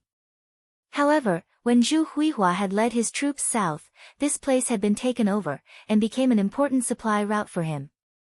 According to Zhu Huihua, Vietnam used to be the Annam province, and the Ming Empire had set up a regime here, and managed this place. Now, he was just reclaiming it. As for the fact that this place belonged to the Bugnam of Gojoseon and Yang Chendong, he did not mention a word, as though he had forgotten about it. This was what they meant by having a good reason to attack. This was what it meant to be a bitch, yet still want to build a monument to his chastity. This time, in order to deal a blow to Zhu Huihua's arrogance, Leng Yijun's main target was Lang Son. The reason why they chose this place was because it was an important supply route. As long as they controlled this place, the wealth that Zhu Huihua had plundered from Vietnam would not be able to be transported back to Guangxi. Secondly, by taking over this place, they would be able to cut off the retreat route of Zhu Huihua's troops. Following this, they could close the door and beat the dog, slowly playing a game of cat and mouse with the enemy. Since this place was so important, the 3 provincial armies would naturally be heavily garrisoned, with a total of 2,000 soldiers. To guard this place of less than 4 li, it could be said that they placed a lot of importance on this place. However, when Leng Yi Regiment's 1st Regiment commander Cheng Hu brought a regiment of soldiers here, the fate of these 2,000 soldiers was already decided. Regiment commander, let our 1st battalion be the vanguard. The 1st battalion commander, Feng Zhan, requested. Regiment commander, our 2nd battalion wants to be the vanguard. The 2nd Battalion Commander Wang Jinlong stood up, and rushed to be the vanguard. Following that, the 3rd Battalion Commander Su Degang, 4th Battalion Commander Hu Jun, and even the Security Company Commander Sun Dewei also stood up, looking as though they wanted to be the vanguard. It was a good thing for the commanders and soldiers to have morale, but it was impossible for all of them to be the vanguard. This gave Commander Cheng Hu a headache. In the end, he decided to be fair and said, "Stop King arguing. Battalions 1 to 4, attack from 4 directions. Remember, don't use guns if you don't have to. Don't let anyone escape. This regiment commander will lead the guards to guard the perimeter. You better not let anyone escape from your direction. If it's the battalion that escapes the most, he can keep his mouth shut the next time the vanguard attack. Do you understand?" If Cheng Hu were to sit down and patiently reason with these fierce generals, it would be very difficult to get through. Facing these people who claimed to be the boss of the world, he had to be even more domineering than them, or even be a bastard. It was common for him to curse. Sometimes, the more it was like this, the more they would listen and even be convinced. When they heard Cheng Hu say that all 4 battalions would be the vanguard, the 4 battalion commanders were immediately happy. They looked at each other, their eyes full of challenge and competition. The 1st Battalion Commander Feng Zhan patted his chest and said, "Rest assured, Commander. Our 1st Battalion will not let a single enemy escape. Our 2nd Battalion will too." The 2nd Battalion Commander Wang Jinlong patted his chest, his face full of confidence. Soon, all 4 battalion commanders expressed their opinions. Cheng Hu saw this and was happy in his heart, but his mouth was unforgiving. "All right, don't brag in front of me. Whether it's a mule or a horse, let's take it for a walk. If someone escapes from your hands, then this regiment commander will punish them according to the law. At that time, don't be unconvinced. All right, I'll give you 2 hours to prepare. Now, let's start." The 4 battalion commanders each led a direction and quickly left. With only 2 hours, they needed to move the troops to the designated location and formulate a plan of attack. Time was a bit tight. However, to the elite soldiers of the 1st Battalion, this was just child's play. In the past, who knew how many times they had practiced? Although this was not a drill and they were going to kill people on the battlefield, they would not feel any difference. When the training content was implanted in their bones, the difference between a drill and a real battle was only the difference between seeing blood and not seeing blood. However, to the soldiers of the 1st Battalion, although they rarely went to the battlefield, it did not mean that they had never gone to the battlefield before. When Yang Xia was still very weak, they had also gone to the battlefield to kill the enemy. Right now, they were just reliving that long-lost feeling, so what was the big deal? For battalions, each battalion had 4 companies, a total of 1,600 people. They quickly moved around the outskirts of Langsun, looking for a route to attack. Because of their movements, the sky gradually darkened. The 2 hours that Cheng Hu had mentioned before was when the sky turned dark. For the regiment that was used to night training, this was not a problem at all. On the contrary, the soldiers of the 3 provinces who were already surrounded were a different story. As the sky slowly darkened, bonfires were lit all around the barracks of the 3 provinces. From time to time, there would be soldiers patrolling with swords and spears. However, most of the soldiers had already returned to the barracks built by the Langsun army to rest. Vietnam had a tropical climate, with heavy rainfall and high humidity throughout the year. Even at the end of January, the temperature was still -20 degrees Celsius. Even at night, it was still more than 10 degrees Celsius. Living here, there was no need to worry about the cold. Even if it was a simple barack, one would not feel cold sleeping in it. In an environment where there was no entertainment at night, as soon as the sky turned dark, most of the soldiers had already eaten dinner and gone to sleep. Only the officers, with their women in their arms, still had to work for a while. As a Chiliarch, as well as the garrison general of Langsun, Gung Chun, at this moment, there were 2 naked women waiting for him on his bed. At this moment, he was ready to do something. These 2 women were plundered by him from nearby areas, and they were quite pretty. Originally, their hometown was in Guangxi, but due to the chaos of war, they had reached a point where they could no longer live. After hearing that there was a stable job and a safe environment in the nearby Vietnam province, the family moved here and really lived a peaceful life for a period of time. What they did not expect was for the 3 provinces to suddenly charge in. They plundered their village, brutally killed their village's militia, and robbed their wealth. Even the decent women were taken away and became the playthings of the generals of the 3 provinces. Their beautiful life had just begun, but very quickly, it returned to how it was before, causing the 2 women to want to cry but have no tears. If it was not for the fact that their families were still in the hands of the generals, and if they did not obey, they would have already committed suicide. With their weakness in the hands of others, they could not commit suicide, so they washed their faces with tears all day long. In Gung Chun's eyes, it made him very angry. He could not avoid another round of punches and kicks. Except for their faces, the 2 women were already full of scars. However, even so, they could not escape from Gung Chun's vicious hands at night. When night came, to the 2 women, it was as though they had come to hell.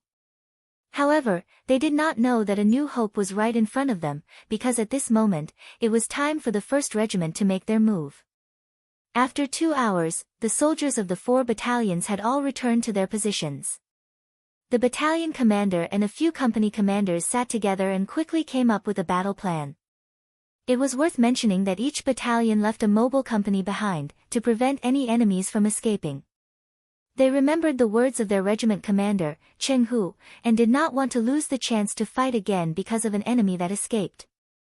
When the clock on the military watch pointed at the same time, the 4 battalions of the Cold Vanguard Battalion darted out from the surrounding forest like leopards.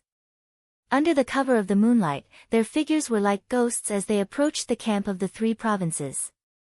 Every soldier was a corps member, and had trained new recruits before, and had been a squad leader before. There was even a certain proportion of soldiers, and the proportion was not low.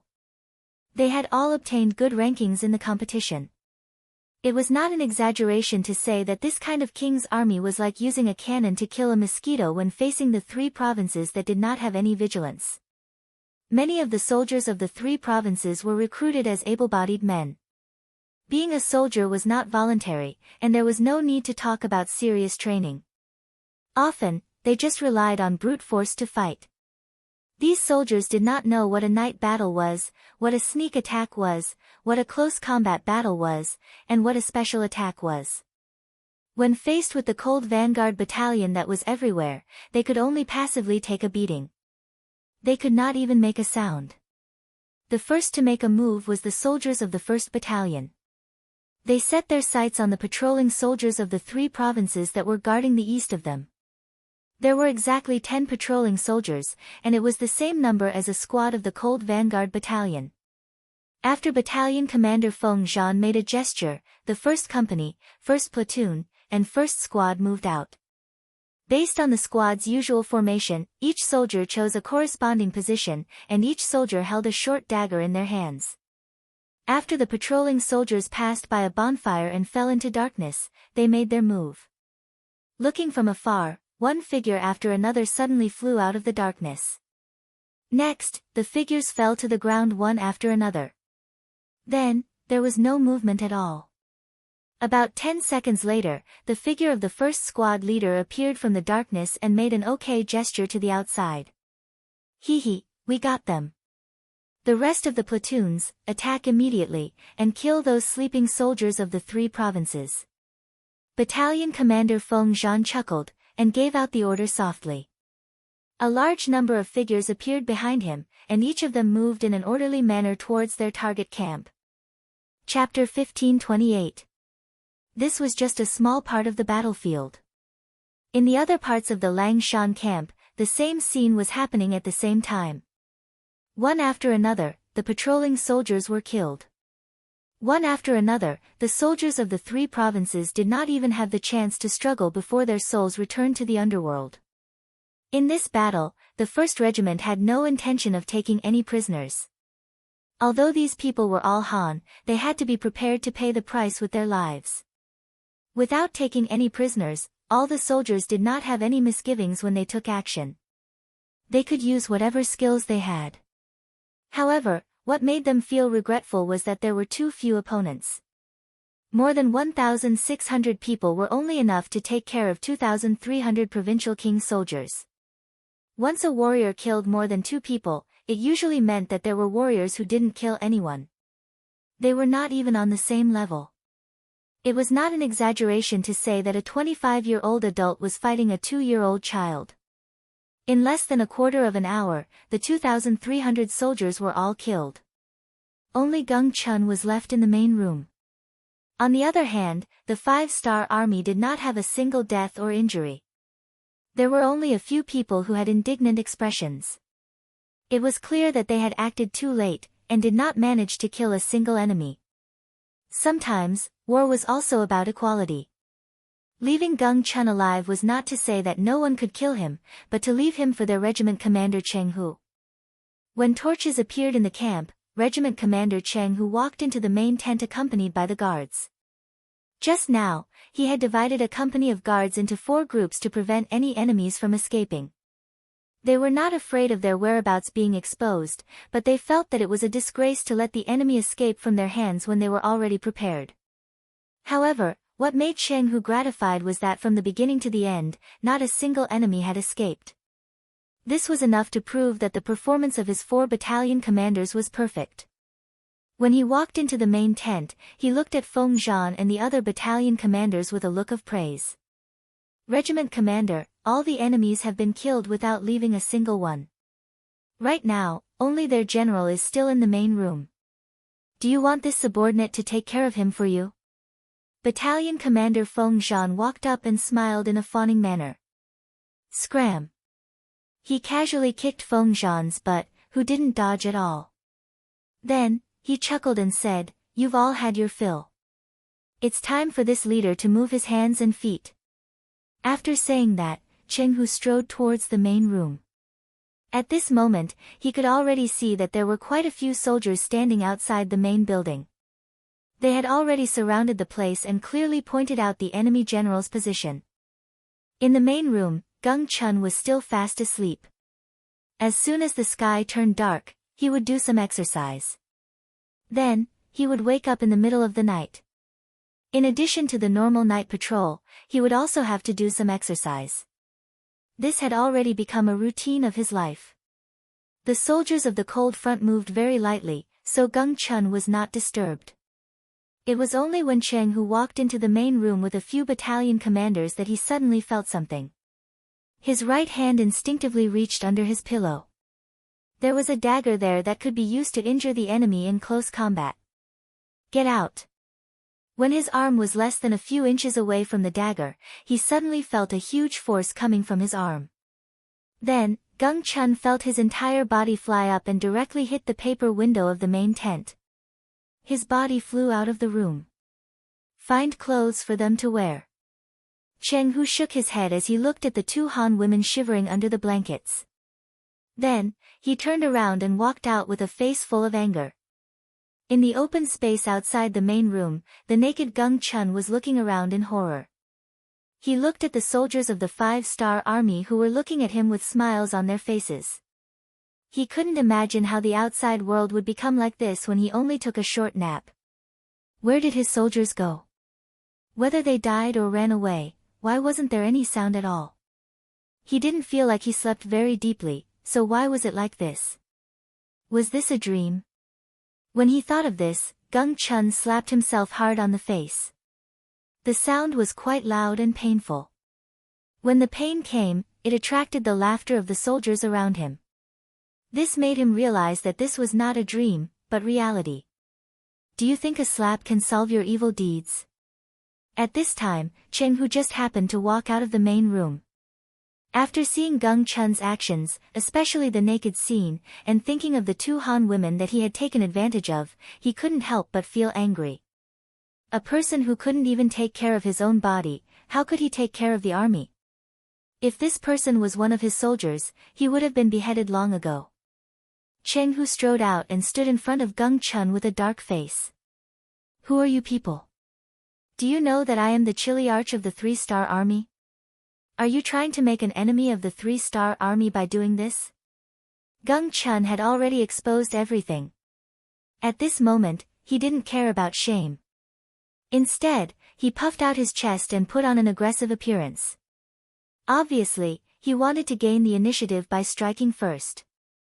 Make an enemy? You're not worthy. Cheng Hu spat. Then, he moved his arm and a short sharp blade appeared in his hand. Then, the blade flashed and a large wound appeared on Gung Chun's right arm. Ah! Gung Chun's arm was injured and he was bleeding a lot. The pain and the sense of shame made Gung Chun scream involuntarily. Cheng Hu's face remained indifferent.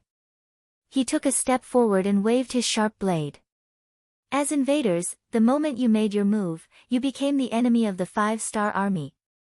Now, you still dare to threaten us with such big words. Swoosh! Another blade slashed down on his left arm. I'll fight you to the death. Both of his arms were injured. If this continued, he would become a bloody man. Gung Chun shouted and rushed forward. He wanted to fight back. In the face of the charging figure, Cheng Hu advanced instead of retreating. In the process of advancing, he leaned his body to the side and easily dodged the opponent's charge. Just as the two sides crossed each other, the sharp blade fell again. This time, it fell right between Gung Chun's crotch. Immediately, a small piece of meat was thrown into the air and separated from Gung Chun's body. Ah! Gung Chun, whose little penis was cut off, couldn't help but scream again. His voice was so miserable that it made everyone's expression change. Cheng Hu was unmoved. Instead, he continued to stride toward Gung Chun who was shouting and shouting. As he walked, he said, bullying a woman, and a Han woman at that. It's the same as bullying my sisters. You should be punished even more. Another blade flashed and a foot-long wound appeared on Gung Chun's right leg. Finally, he couldn't run anymore and fell to the ground with a plop. Gung Chun, who had been stabbed 4 times in a row, looked at Cheng Hu who was slowly walking toward him with a frightened expression. He shouted with all his strength, "Don't cut me anymore. Doesn't the 5-star army give preferential treatment to captives? I surrender, I surrender. Surrender. You're not worthy." After Cheng Hu's voice fell, he slashed several more times. None of them were fatal. They were all places with thick flesh and blood. Soon, Gung Chun, who had fallen to the ground and curled up into a ball, became a bloody man. His whole body was covered in blood and looked very scary. His body kept shaking for about 2 minutes. Finally, there was no movement. Just like that, the chilly arch of 3 provinces was scared to death by Cheng Hu. He was afraid that Cheng Hu would attack him again. With this fear in his heart, he died. When he died, his eyes bulged out. This was the most obvious sign of being scared to death. Phew. Cheng Hu exhaled. After killing Gung Chun, the depression in his heart dissipated a lot. When he opened his mouth again, he had already regained his composure. Show everyone the consequences of going against the 5-star army. Yes. Feng Zhan and the other battalion commanders were the first to agree. Following that, the other soldiers also agreed. At this moment, they didn't feel the slightest bit of guilt because of the cruel actions of their commander. Since they were going to become the enemy of the 5-star army, then they should have already prepared themselves for this. That night, the moonlight was brighter than usual. It was as if the clouds had parted to reveal the blue sky. On the night of the 1st Regiment's operation in Lang Son, the 1st Regiment commander, Ting Shan, also came to Vietnam's Beijiang prefecture and met with the governor, Zhang De. Ever since Vietnam was conquered by Yang Xie, there were 3 governors. They were Song Zhe, Wan Shaochen, and the current governor, Zhang De. Under the efforts of the 3 provincial governors, the entire Yunnan province could be said to have undergone a great change. The land was reclaimed, the minerals were mined, and various factories and workshops were set up everywhere. The people here were already living a good life with ample food and clothing. After Zhang De took over, he had the ambition to make this place even better. In fact, in the past 2 years, when he was developing in this direction, the sudden war disrupted everything. Not only did it cause many of the original plans to be unable to be realized, but it also caused the loss of a lot of territory and a lot of people. As the border between Vietnam and South Ming, Vietnam's military development wasn't considered backward. At the very least, there were 30,000 well-trained Vietnamese soldiers in the entire province. It was because when Myanmar was attacked, they had sent 20,000 soldiers to help. Now that the 3 provinces suddenly attacked, with only 10,000 soldiers, they naturally couldn't handle it. Lang Son, Kuei Dai, and Lang Son fell one after another, forcing them to retreat to Beijiang prefecture. But even there, they didn't dare to guarantee that they could hold on. In the past few days of fighting, they had already lost 6,000 soldiers. Now, there were only 4,000 left in the prefecture. Due to the invasion of the 3 provinces, Zhang De had started to recruit soldiers. However, the new recruits had no combat experience, and it was fine to let them fight. Chapter 1529. Without sufficient troops, Zhang De could only send telegrams back to Chichen City, at the same time going to the front lines to boost morale. During the day, the 3 provincial armies launched yet another assault, mobilizing a total of 10,000 men. Using the walls of Beijiang City, the Vietnamese army barely managed to hold on, but they also lost over 1,000 men, while another 2,000 were injured. Seeing that there were only 1,000 soldiers left, even though Zhang De was unwilling, he had no choice but to prepare to retreat. Right at this time, Ting Shan arrived, together with the 3rd and 4th platoons of the 1st Regiment. Although there were only 4,000 of them, it was the Cold Vanguard, and it was the legendary Cold Vanguard 1st Regiment. When Governor Zhang De heard the news, he personally went out to welcome them. When he saw Ting Shan, tears immediately rolled down his cheeks. "Commander Tang, you're finally here." A young general beside Zhang De was also curiously sizing up the group of Cold Vanguard warriors in green military uniforms. When he saw the pitch-black muskets on their backs, he couldn't help but reveal an envious expression. However, when he saw that there weren't many of them and heard that there were only about 4,000 of them, he couldn't help but reveal a look of disappointment. This time, the 3 provincial armies had mobilized a total of 120,000 men. Even if they had suffered some losses along the way, they were still left with 100,000 men. Could these 4,000 men really hold on? He had his doubts. This young general was called Chen Bai, and his father was one of the famous generals of Annan province, Chen Di. When Yang Qindong reclaimed this place, he had contributed greatly, and was appointed as one of the generals of Annan province. Furthermore, his family was allowed to stay here forever. In the blink of an eye, more than a decade had passed, and Qin Di had grown old. As such, he recommended his son, Chen Bai, to replace him. This time, when the three provincial armies attacked, it was Chen Bai who led the army to defend. Just from the looks of the battle, it was not easy for him to achieve this. After all, to be able to order the organized army to retreat while fighting under a surprise attack and give the civilians at the rear some time to prepare for the scorched earth clearing work, he could already be considered a suitable young general. Governor Zhang, you've worked hard. How's the situation now? After shaking hands with Governor Zhang De, Ting Shan asked with concern. It's not looking good. Right, let me introduce you. Qin Di, this is Commander Teng Shan of the Cold Vanguard 1st Regiment. Commander Teng, this is General Chen Bai, who has been fighting with the three provincial armies. Oh, his father is Qin Di. He is one of the three generals appointed by the 6th young master. Hearing that Chen Bai's father was Qin Di, Teng Shan could not help but take a closer look at him. Under normal circumstances, foreign generals were not trusted by Han generals, and this was naturally due to Yang Qindong's influence. He had already said the phrase, "Those who are not of my race must have a different heart," countless times, but all the old people who had been with him for a long time all knew this. However, Qin Bai was Qin Di's son. Qin Di had surrendered to Yang Qindong when Yang Qindong was still very weak. When Yang Qindong occupied Annan at that time, he had made great contributions. So much so that when the Great Migration was carried out, the Qin family was allowed to stay in Yunnan province. From that point of view, Qin Di's son could still be trusted. Not to mention, Qin Bai performed well in the face of the three provincial armies' attack. With a small number of troops, he managed to block the main force of more than 100,000 soldiers from the three provincial armies.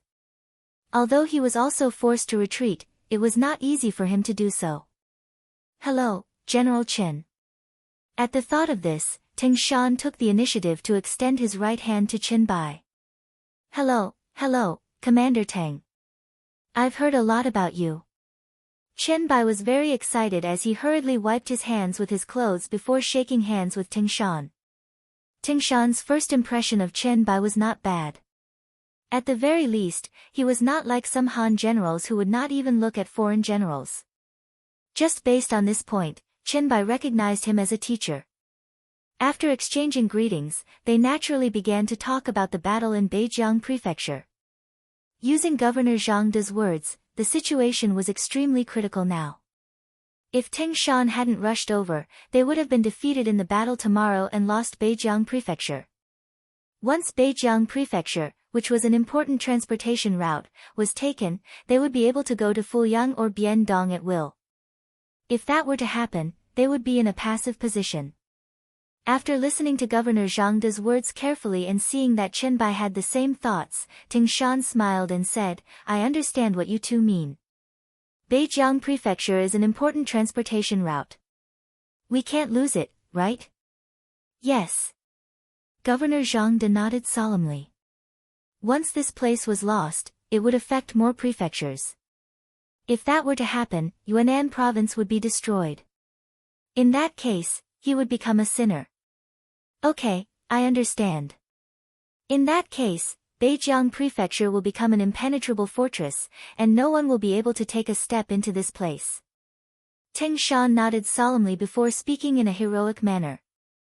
Although he had only brought 2 regiments with him for this trip, with a total of about 4,000 people, with the advanced firearms in their hands and the city walls as their support, the 100,000 soldiers from the 3 provinces really couldn't do anything to him. In fact, if it weren't for Yang Qindong's telegram, he would have probably led Ling Yi's division to attack Zhu Huihua's lair directly if they were to stabilize the situation.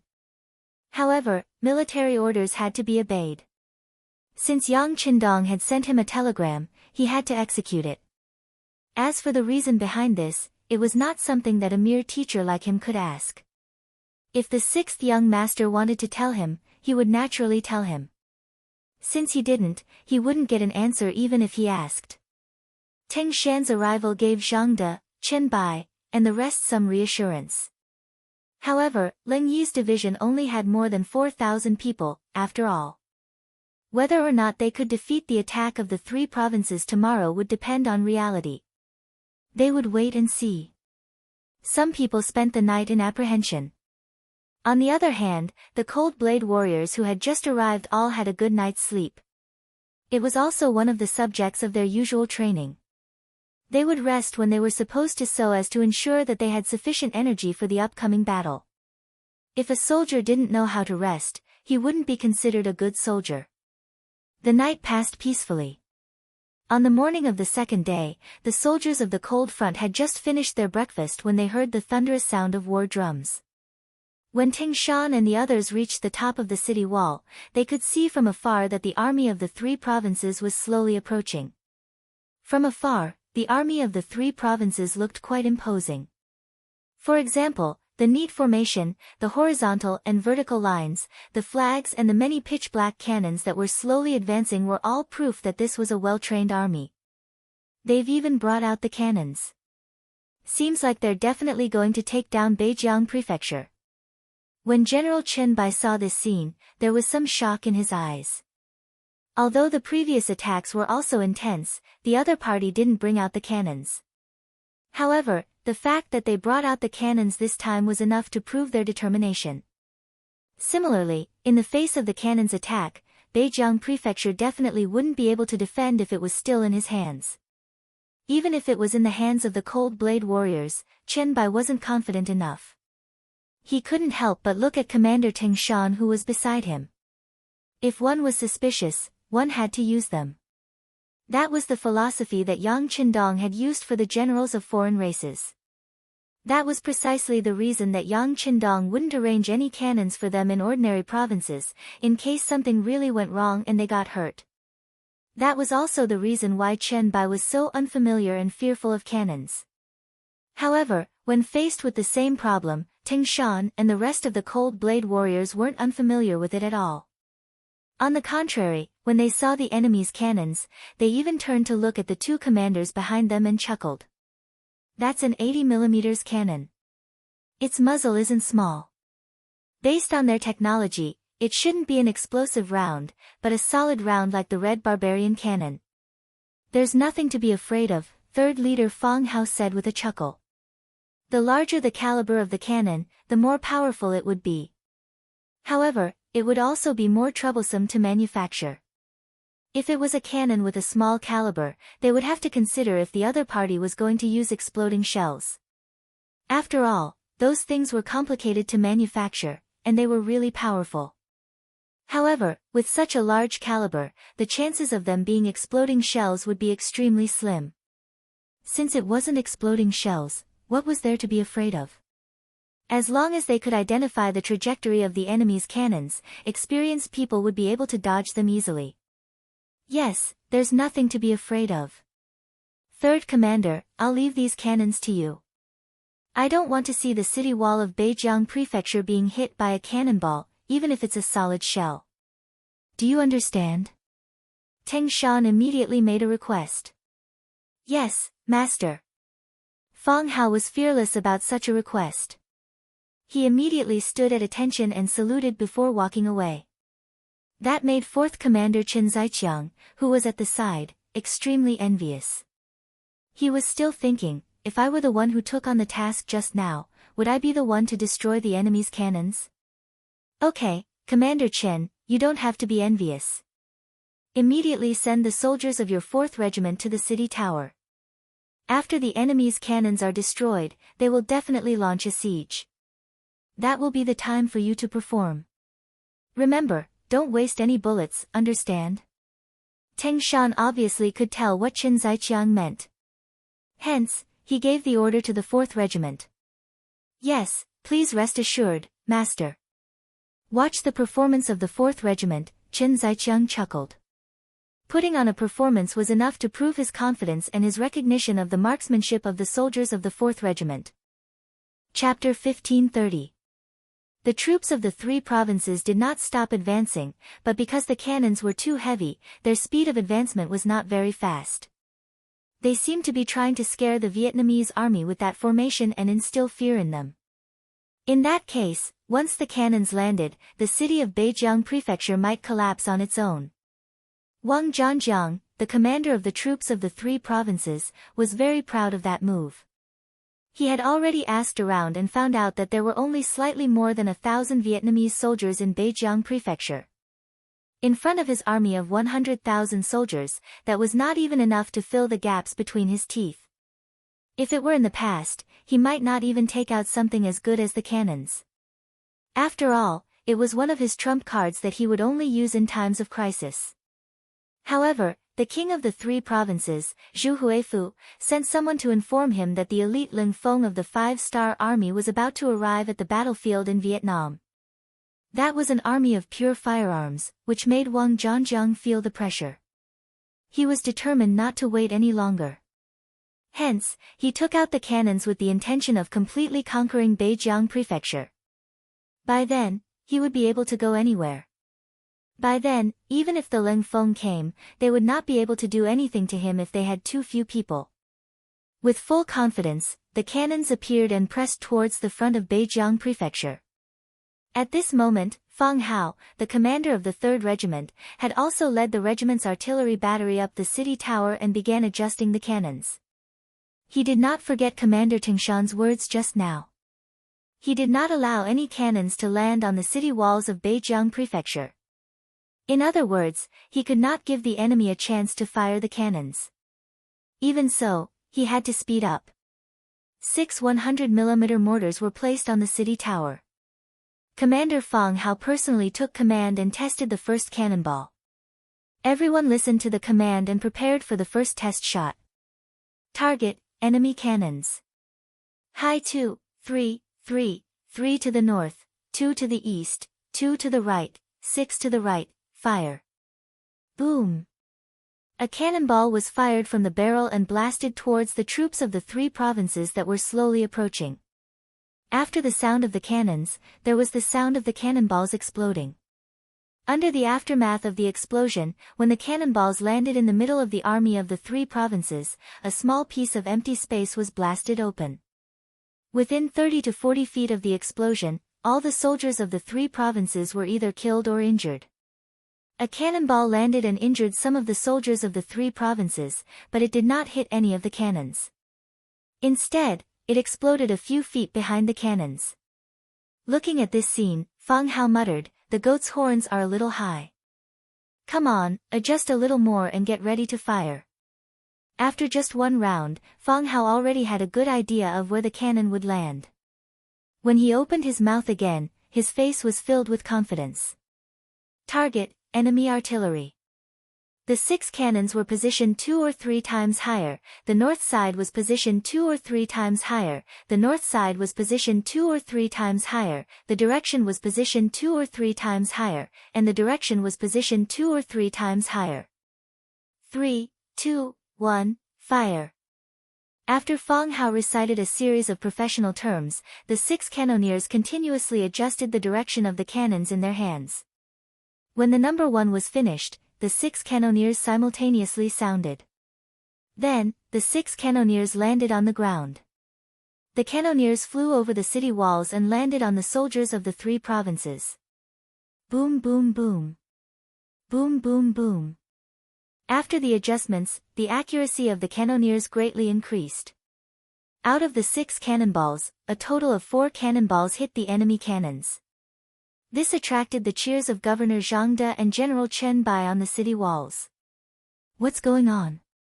Commander Fang Hao did not look happy at all.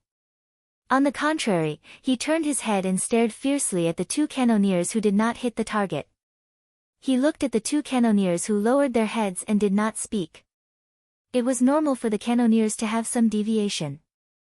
Not to mention that the enemy cannons were constantly moving. Although the speed was very slow, it was still moving. To be able to hit 4 out of 6 cannoneers was already a very good result. In any cold vanguard division, such a standard was enough to make them proud. However, the problem was that this was the first division of the Lengfeng division. These people were all instructors. Even the 2 cannoneers had taught thousands of students. Now that it was their turn to attack, they actually missed. It was really a terrible feeling. After being reprimanded by Fang Hao, the two cannoneers also became ruthless. They first stood up and observed the position of the target. Then, they ordered someone to reload the cannoneers and fired the cannoneers. Fortunately, they finally hit the target this time. The cannoneers landed less than 10 feet away from the cannoneers of the three provinces.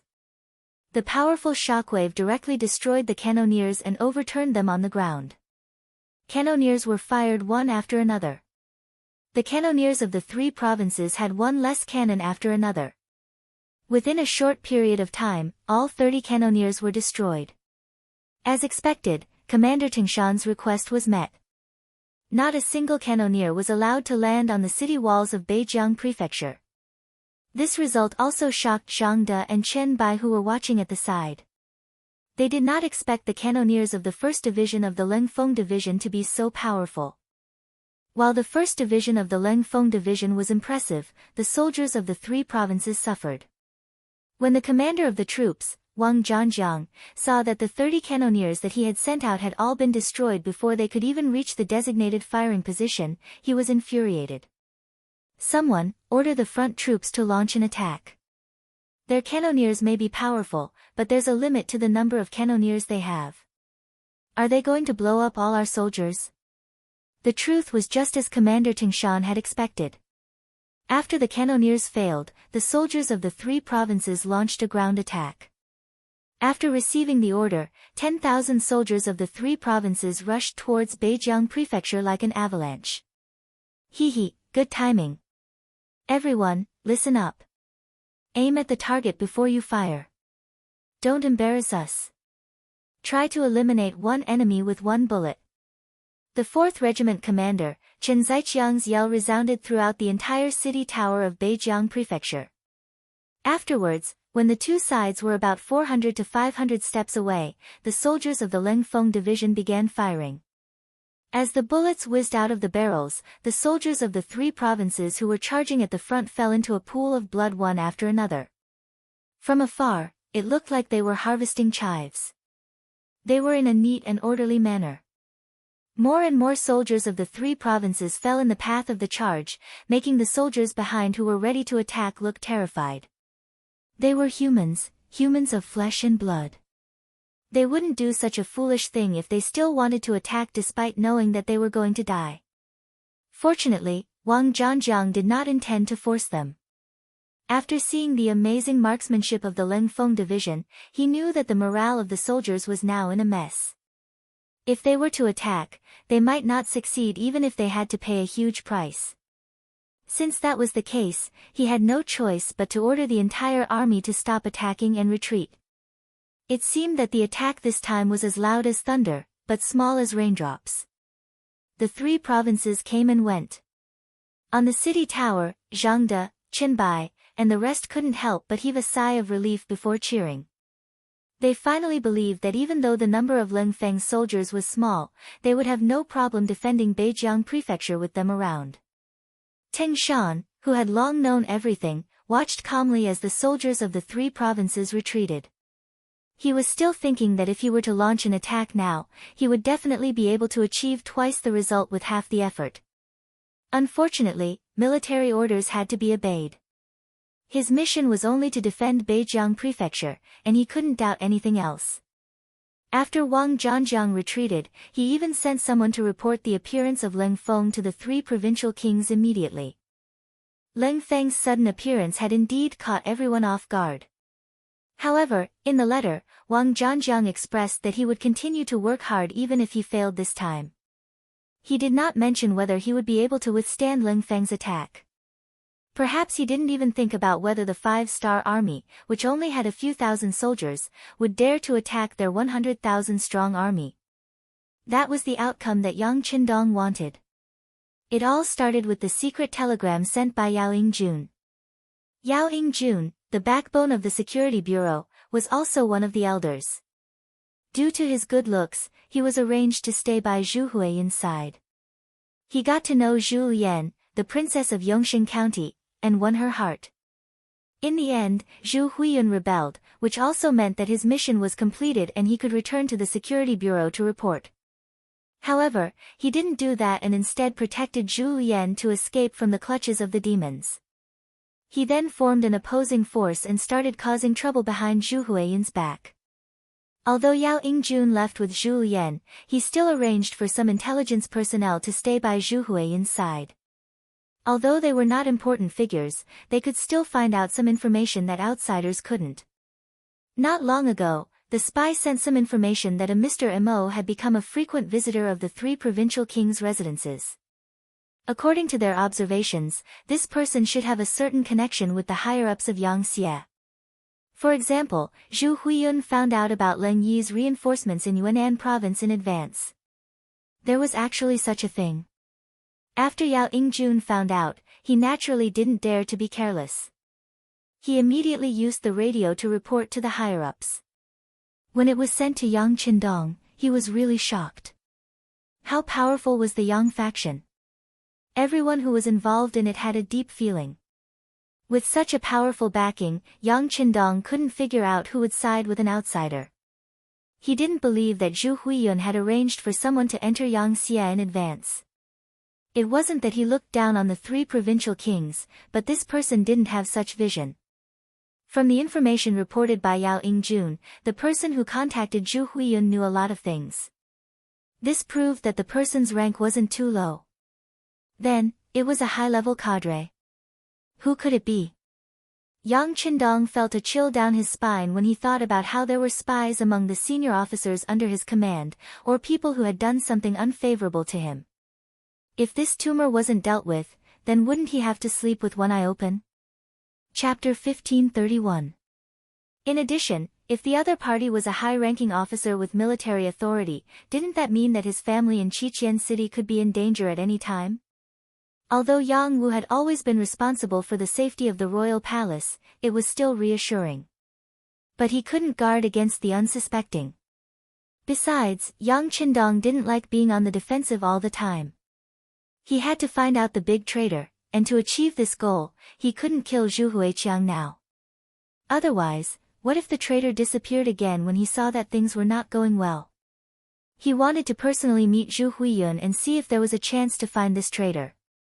Yang Qindong even had a feeling that even Zhu Huiyun didn't know who the person who had given him information on Yangxie was. This was the truly frightening part. This was why Yang Qindong had sent a telegram to Tingshan, ordering him not to take the initiative to attack. All he needed to do was defend Beijiang Prefecture and prevent the 5 provinces' army from entering Vietnam to cause trouble. The timely appearance of Beijiang Prefecture's 1st Division Leng had thwarted their plan to enter Vietnam. When the telegram was sent to Yang Qindong, he could finally breathe a sigh of relief. Then, his gaze fell on the Timur Empire that was surrounded by enemies. Because of the heavy snow, the 5-star army's attack had been forced to stop. While they were resting, they had also begun another operation, and that was to cause internal strife in the Timur Empire. After repeated battles, the situation had undergone a fundamental change. Of the 200,000 cavalry of the Timur Empire, 100,000 had been heavily injured, leaving only 150,000. The military strength of the Timur Empire had been severely weakened. The main forces of the 5-star army had smoothly joined forces, forming a massive encirclement around the enemy, turning it into a beast in a cage. As a result, the people of the Timur Empire were in a state of panic. Other than the Crimean army and the distant Yusang army, the other khaganates had all fallen into the hands of Yangxie. They had no outside help or hope. With these 3 advantages, the people of the Timur Empire were in a state of panic. There were many people who feared death and many who wanted to surrender. Just like when they had dealt with the Golden Horde, the reason they had been able to achieve victory so quickly and easily was largely due to the surrender of Gray and the others. Even when they had destroyed the Ross Duchy, wasn't it because of Peter and the others? In history, wasn't it also because of Wu Sangui's sacrifice that the Qing army had been able to conquer the world? All of this proved one thing: even the strongest fortress could be easily breached from the inside. Yang Qindong was searching for the Timur Empire's most powerful clans. The Timur Empire's most powerful clans. Head of the Timur Empire. Odin Gerald represented the entire Shaman family, which was once a glorious existence. The Timur of the Timuses, when the Great Khan's Great Khan, the Timus the Timur. The Timus Saat. In the Timur Empire, the Timur Empire's Shaman clan was also the most powerful clan.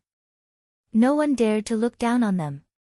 Perhaps it was because he was afraid of death, or perhaps it was because he was dissatisfied with being suppressed by the Great Khan, but in any case, the head of the Shaman clan, head of the Timur Empire, secretly sent people out of the city to contact the 5-star army. They expressed their willingness to help the 5-star army get rid of this huge problem. With head of the Timur Empire's cooperation, Yang Qindong immediately abandoned the small and medium clans of the Timur Empire that had contacted him. After all, the destruction of the Timur Empire was certain. It was only a matter of time. Since that was the case, the more people he needed to cooperate with, the greater the price he would have to pay. In that case, it would be better to only contact head of the Timur Empire. Even if there were benefits, it would only benefit one clan. It was better than having more foreign clans benefit from it. The dispatched envoy quickly returned to the city and met with Odin Gerald. He expressed that the 5-star army had accepted their good intentions. He also stated that once they took over the entire Timur Empire, the Shaman family would receive special protection, and they would even be able to keep a tenth of their wealth. This was exactly what head of the Timur Empire wanted. Now that the 5-star army had agreed, he could do some things with peace of mind. Head of the Timur Empire, was not worried that the 5-star army would play tricks on him. Once they did so, the 5-star army would find it even more difficult to find people who would cooperate with them in the future. There was no enmity between the two of them, so why must they make things difficult for him? Knowing that the 5-star army wouldn't go back on their word, Odin Gerald called over all the clan leaders and explained the 5-star army's reply. Previously, the family had held a meeting to discuss the surrender of the 5-star army. Back then, it had been unanimously approved. Now that everyone was informed, it was time for them to take action. As expected of one of the greatest nobles, the descendants of the Shaman family had already infiltrated all walks of life in the Timur Empire. Even in the army, there were many disciples. Once these people gathered together, the power they could display was very strong. Even Khan Amur had to give them some face. When the entire family was mobilized, the locations of the Timur Empire's hidden troops were quickly exposed and sent to the 5-star army. After all, the daily consumption of these troops wasn't small. They wouldn't appear for no reason, so they needed someone to send them supplies. As long as someone sent them, it was equivalent to having a clue. Under careful investigation, some secrets were no longer secrets. After sending the information to the 5-star army, Odin Gerald set his sights on Great General Mendolatu. The reason why the Timur Empire was able to confront the 5-star army without falling into a disadvantage was due to the terrain. First, it was due to the complex terrain of the country. There were mountains everywhere. Once the safety of the country wasn't ensured, the army would face the danger of having their retreat cut off. This meant that there wasn't enough supplies to make up for it. This was a very dangerous matter for an army that was marching. The army was scattered and used guerrilla warfare to attack the logistics of the 5-star army, as well as some lone troops. This created a lot of pressure for the 5-star army. This was also the reason why Yang Qindong didn't move forward. And the instigator of all this was Great General Mendolatu. Odin Gerald contacted him in order to persuade him. Even if he wasn't used by the 5-star army, at least he shouldn't be an enemy of the 5-star army. Regarding the arrival of Odungerel, Mendolato, who was in the mansion, didn't feel any surprise. Judging from his calm face, this seemed to be something he had expected long ago. Speaking of which, who wouldn't know about the filthy matters between the Shaman clan and Khan Amur if they were well informed?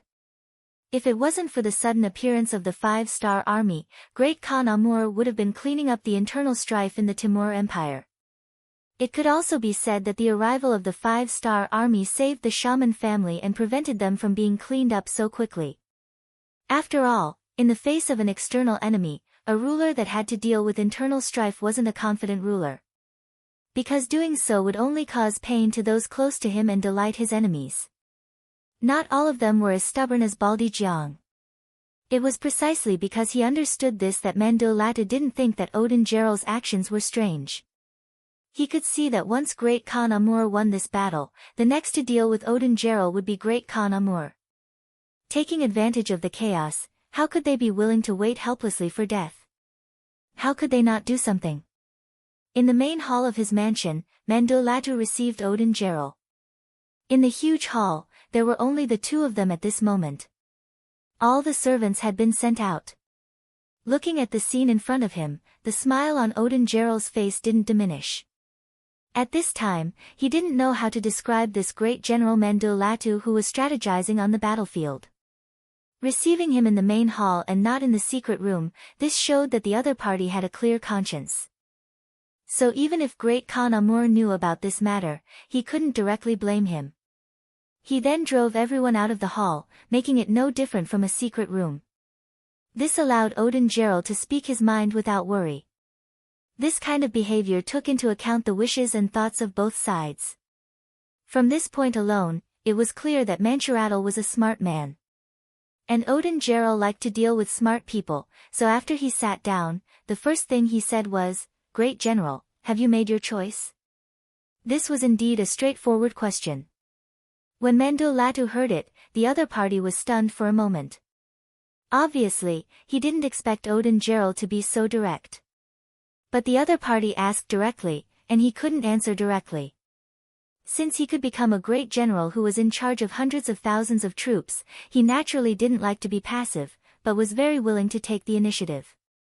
Regarding this question, he didn't answer, but just chuckled and said, "Odin Geral, you should drink tea first." This tea was obtained from the Han people, and it cost this great general a lot of money. Asking and not answering, Odin Geral didn't find it strange after hearing it. If the other party gave an answer to his question, then he would find it strange. Smiling, Odin Geral picked up the teacup in front of him and took a sip. He immediately praised, "Not bad, it is indeed a good tea." The Han people have a long history, and some of their good things are not something we can compare to. If one day, we can live with them, drink this kind of tea every day, and taste delicious food, that would be a happy thing. Is Great General right? Chapter 1532. Soon, the topic changed from drinking tea to the main topic. When Mandolatu heard this, he couldn't help but admire the other party's quick-wittedness. But he still couldn't answer directly, so he smiled and said, "Are we going to the Han people's place?" "I'm afraid they won't welcome us." "How do you know without trying?" "Speaking of which, I have some friendship with the Han people, especially the King Wunan of Damyang. We have already established a connection. Presumably, as a friend, if I make a small request, he will certainly satisfy it." Odin Geral had a very sincere smile on his face, giving people the feeling that he and Yang Qindong were old friends. In front of a general, talking about the benefits of the enemy's commander-in-chief was already a taboo, but Odin Geral didn't care at all. Obviously, he had already made up his mind and wasn't going to change it. After hearing these words, Mandolatu became silent. After probing again and again, Odin Geral finally pointed out the main topic. At this moment, he had no choice but to express his attitude. It's just that this attitude was really not easy to express. He already knew that the three provincial kings of the southern Ming Empire and Banj Empire were acting separately. Now, the 5-star army's backyard should be on fire. At this moment, it's not the time to make a final decision. If the 5-star army couldn't withstand this pressure and withdrew back to their country to quell the chaos, then the danger of the Timur Empire would be eliminated. Then, Great Khan Amur would be victorious. At this time, standing on Odungeral's side, wouldn't it be suicidal? Mandolatu had his own worries and thoughts, so he didn't answer this question immediately. In this regard, Odin Geral, who saw everything in his eyes, wasn't surprised. On the contrary, he was a little happy. He was most afraid of the other party's rejection. If that's the case, then whatever he wants to say will be useless. It's not impossible for the other party to directly capture him and send him to the Great Khan. Although he had already made this decision on the way here, he still didn't want the worst result to happen, because it means that whether the Great Khan Amur wins or loses in the end, he will be a loser. Therefore, what he wanted was for the other party to remain silent. Only then would he have the opportunity to speak more of his thoughts. General, I know what you're hesitating about. I also know what you're worried about. However, I don't know if you've thought about it, but the Timur Empire's current state is not due to Amur's contributions alone, nor is it due to his father, Abu Said Mirza's contributions. Instead, it is the result of everyone's efforts. But now, he thinks that his position is stable, so he wants to get rid of those who disagree with him.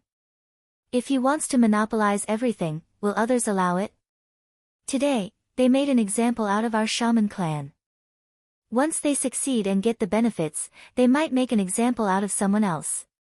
For example, Great General, if you can defeat the 5-star army this time, then your contribution will be so great that I'm afraid it will cause some people to be vigilant. The Han people have a saying, great contributions shake the Lord, and there is another saying, after the birds have flown, the bow is put away. When that time comes, do you think you will still be valued and not be suspected? Speaking up to here, Odungrul couldn't help but sneer. I'm afraid that when that time comes, the fate of our shaman clan will be a lesson to you, Great General. At this moment, Mendul Latu's face finally trembled. To be honest, it wasn't that he didn't consider this problem, but he thought that with the shaman clan in front of him, the Great Khan would definitely not make a move on him. But what Odungrul said was right, once the shaman clan was dealt with, what would happen? He would become the one who stood out.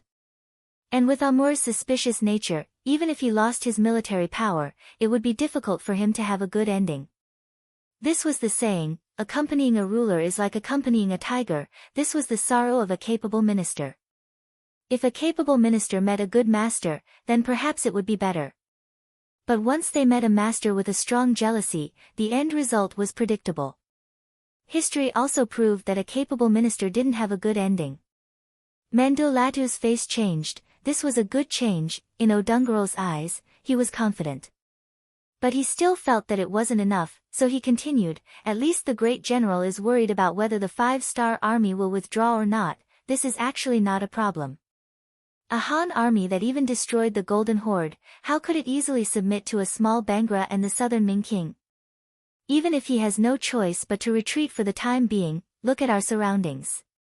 The previous Khanates no longer exist. Only the Khanate of Crimea is left.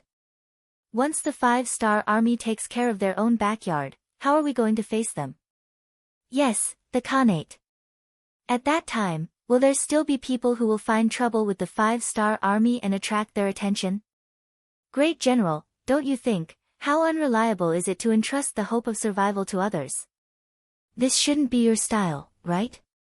Even Odungrul said this. At this moment, Mendul Latu didn't know what to say. At this moment, he had to admit that Odungrul was indeed a good diplomat. In the face of such a person, he had already lost a round in terms of language. Okay, but I don't know what kind of agreement you have with the King Wunan of Damyang. What can I do? What can I get in return? Finally, Mendul Latu lowered his head. Not for anything else, even if he wasn't afraid of death, he still had to consider the safety of his family and dozens of people. He could die on the battlefield, but that was under the premise that the Great Khan guaranteed the safety of his family. If he died, and his family also died, then he would be the greatest sinner, and he would die with everlasting regret. Ha ha ha. Odungrul finally laughed. He knew that the matter was settled. His nemesis, Amur, would not live for long. He was about to win, although this victory was at the cost of his country, but for him, if he didn't borrow the power of the 5-star army, the one who would die in the end would be him. If he didn't even have his life, what country would he talk about? What nation would he talk about? It was a day later that Yang Qindong got the news. When he saw the messenger sent by Odungrul, saying that Mendul Latu would also surrender, but please give him the same treatment as the shaman family, he agreed without hesitation. Even Yang Qindong had to admit that this Mendo Latu was a difficult opponent. The guerrilla warfare he used, combined with the terrain, really gave him a headache. But if he could just spare this person's life in exchange for victory, of course, he wouldn't object. If the other party was willing, he would even put him in an important position. But this was just an idea. Mendo Latu was different from Odungurul. The latter really hated Amur, so much so that he hated the entire Timur Empire. Mendo Latu was different. He had no choice but to surrender for the safety of his family and the general situation. Such a person still had a national complex. So even if you used him, what could he do if he didn't put in any effort? Let's not think about this first, at least Mendo Latu was on his side. Yang Qindong was now ready for everything, except for the east wind. This east wind was the time when the ice and snow would melt. March, 1465 AD. The heavy snow that hadn't been seen in 100 years finally began to melt. The five-star army that surrounded the Timur Empire also began to move. They began to march forward in several different directions. Amur, who received the news, was shocked, but he didn't panic. He immediately sent someone to inform Mendo Latu and let him move the arranged ambushes to disrupt the five-star army's line of sight, cut off the enemy's logistical supplies, and delay the enemy's advance. As long as the time passed, the five-star army would have the possibility of retreating. Although the city was very lively this winter, due to the current tense situation, many people jumped out to surrender. But Amu had never doubted his great general, Mendo Latu. He understood the other party. This was a smart person. In addition, he knew that the shaman family was his current enemy. As long as the situation wasn't so bad that it couldn't be saved, he could use this person without worry. If one were to say that Amu was indeed suspicious, then which monarch wouldn't be? Even Yang Qindong was suspicious of people and had to use them. But it also depended on the person. For example, Mendo Latu, he did not have too many doubts. Although he knew that many people had gone to him during this period, the informants he sent told him that the Supreme General had not made any move to deploy troops. This made him completely relieved. What he didn't know was that he didn't need Mendo Latu's order to move the troops. He only needed to tell Odungurul where the troops were hidden and let him pass on the information to the five-star army. Just like when Great Khan Amur gave the order to Mandarata to start guerrilla warfare, the five-star army was also encircling and annihilating the Timur Empire's army that was hiding in various places and didn't know that their positions had been exposed. With the 1st Cavalry Division of the World's Cavalry Division and the 1st Cavalry Division, as long as they had a clear target, they could appear as fast as they could without the obstruction of the heavy snow. Then, they would charge, and there was no more after that. Unless they had firearms, no one would be a match for these two powerful cavalry units. Over the years, the soldiers of the two armies had become accustomed to living on horses. They could easily sleep, eat, and kill enemies on horseback. After countless battles, they had rich combat experience. They knew what kind of battle formation to face the enemy and how to find the enemy's weak point in the shortest time to attack. It was as if these things had fused with their lives. This was all thanks to the large and small battles they had experienced. As the saying goes, a long illness makes a doctor. Now, the strength of the two armies was so strong that they were invincible. It wasn't an exaggeration to say that even if Genghis Khan was alive, his most elite cavalry might not be a match for these two armies. Chapter 1533. With such powerful fighting strength, the outcome of the battle was easy to imagine. Even if they took into account the time they spent on the long journey, it only took a month for the Timur Empire's army of 100,000 to be completely wiped out. Those who didn't die were captured. Due to the lack of information, Amur didn't know about this matter. Even Mandaratal, who had betrayed the army, didn't know that the battle would end so quickly. As the good news came in one after another, the five-star army's main force finally didn't have to worry about anything and could attack Herat without any worries. After a month and a half, the first five-star army suddenly arrived at the capital. When Khan Amur heard the news, his expression changed greatly and he shouted that it was impossible. He didn't believe that the 5-star army would take the risk to appear outside the capital before the problem with the supply route was solved. Didn't they know that if they couldn't successfully take down the capital, they would become an isolated army? Wasn't that very dangerous? With all kinds of disbelief, Amur climbed up the city gate tower and saw an unbelievable scene. He saw more and more 5-star banners appearing in all directions. Not only that, he also saw many carriages and mules carrying supplies rushing to the enemy camp outside the city.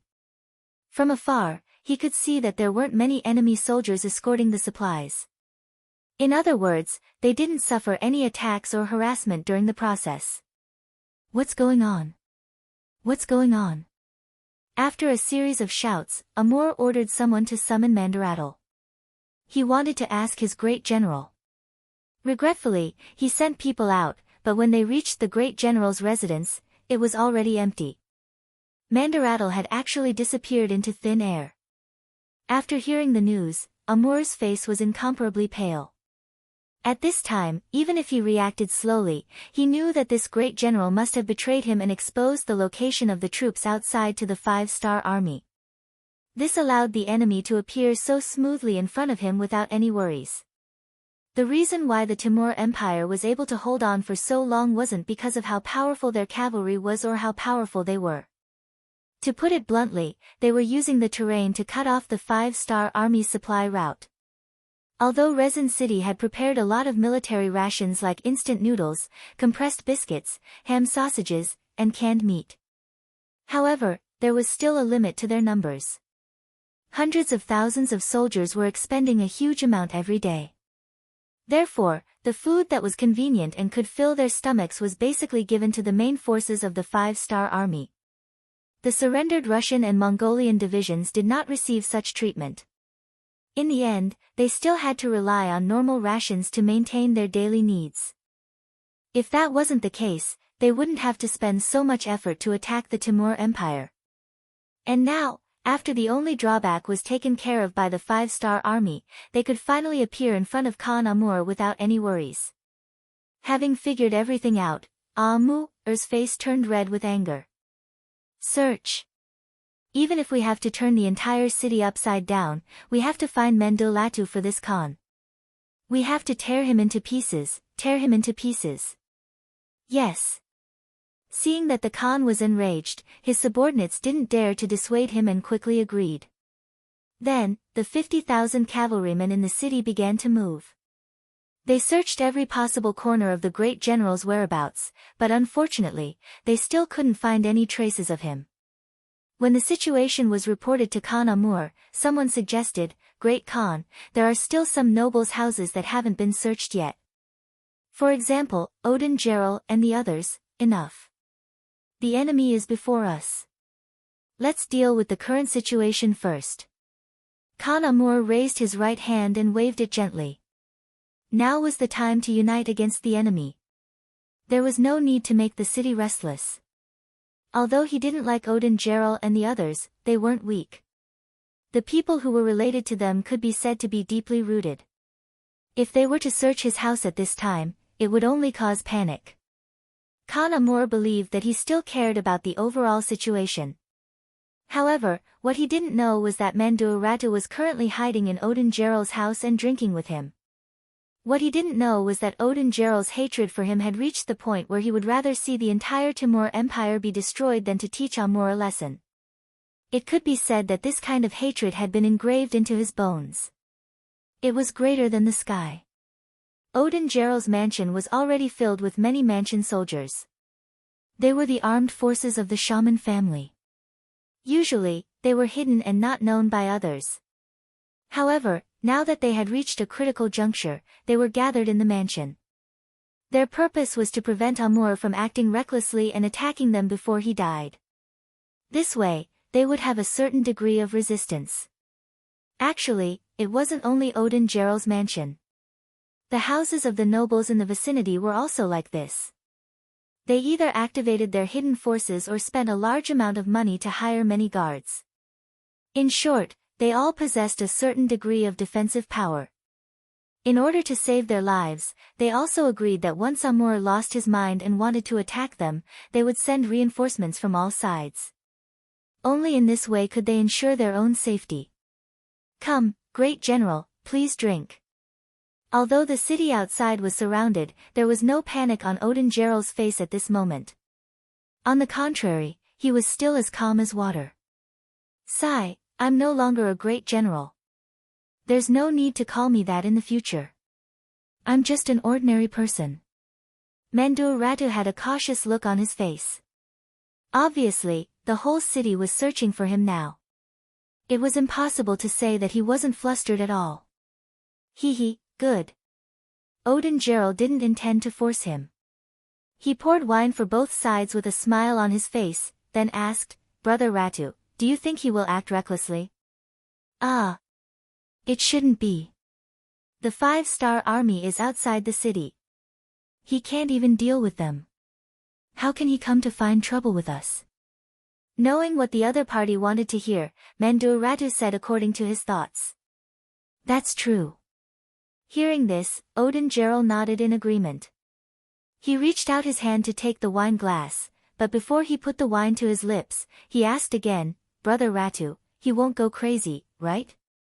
You should know that a crazy person can do anything. No, our great Khan is very wise. He won't go crazy easily. Mendur Ratu said again with certainty.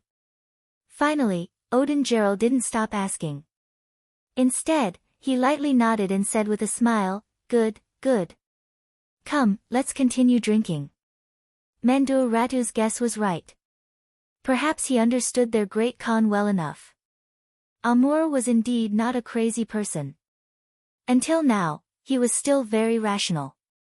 Even when he saw the cannons of the 5-star army appearing outside the city from the top of the city tower, he didn't have the intention to kill people in the city.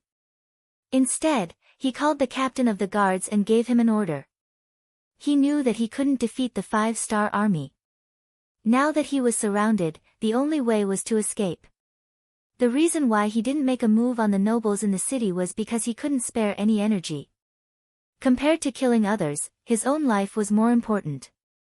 The 50,000 cavalrymen in the city were all recruited by him. Among them, the high-ranking officers were all appointed by him. They only listened to him. This was also the reason why Mendur Ratu hid even though he was a great general. He couldn't command these 50,000 cavalrymen at all. This was Amur's final trump card. Now, he had to use this trump card to escape.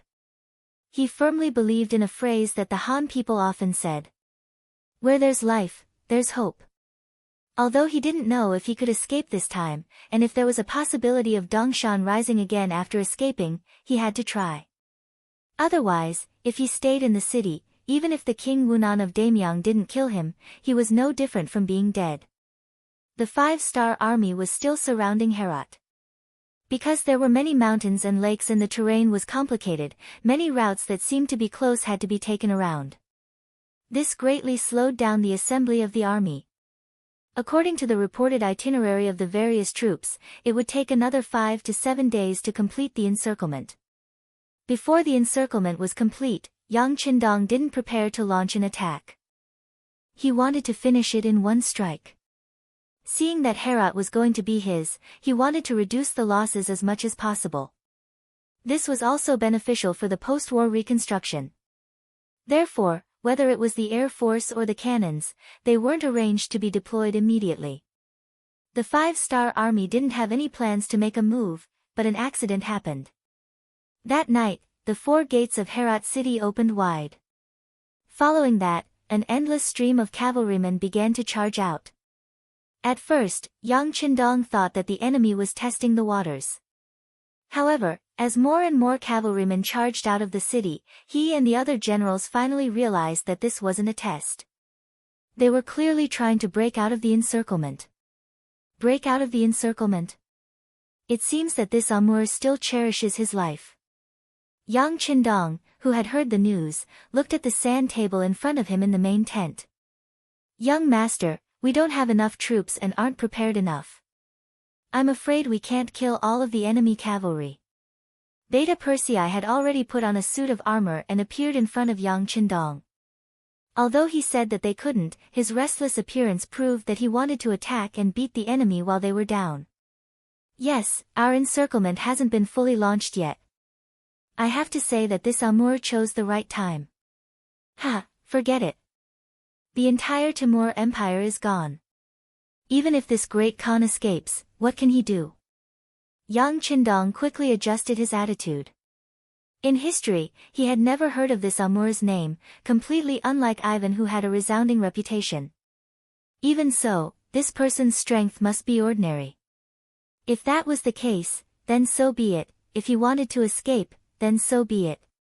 As long as he dares to continue to be the enemy of the 5-star army, then one day, he will be discovered and beheaded on horseback. Thank you to 3-inch Flame for your monthly votes for munitions. Langzi thanks you. Munitions will be finished next month. I guarantee that it will be finished at least 3 to 4 chapters a day. Please read it without worry. The new book Duke Ferocious will be officially published on the novel website today. Everyone is welcome to read it. At the same time, please bookmark, recommend, and click the new book. Your support is the greatest encouragement to the prodigal son. Chapter 1534.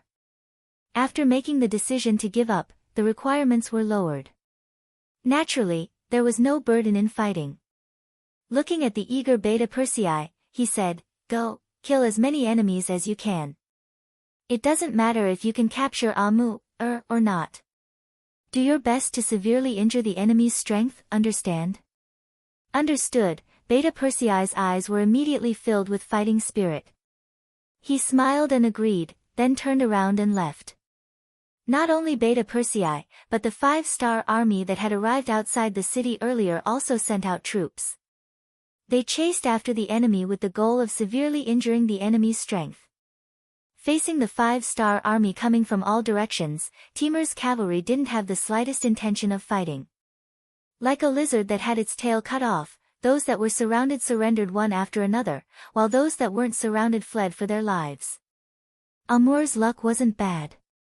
Under the protection of the palace guards, he, who was wearing an ordinary military uniform, fled with the army. 50,000 cavalry, this was the last force. After paying the price of 20,000 people, Mu-er fled. It wasn't until 2 years later that he was captured by Bai Shuang, the commander of the Yi army. With Mu-er's escape, 50,000 cavalry came out of the city.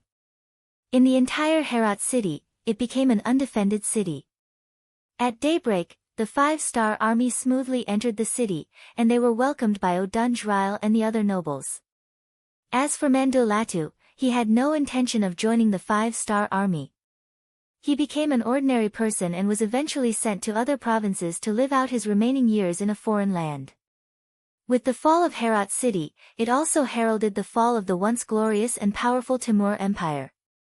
After staying in the city for only 5 days, Yang Qindong waited for the other armies to gather in the city.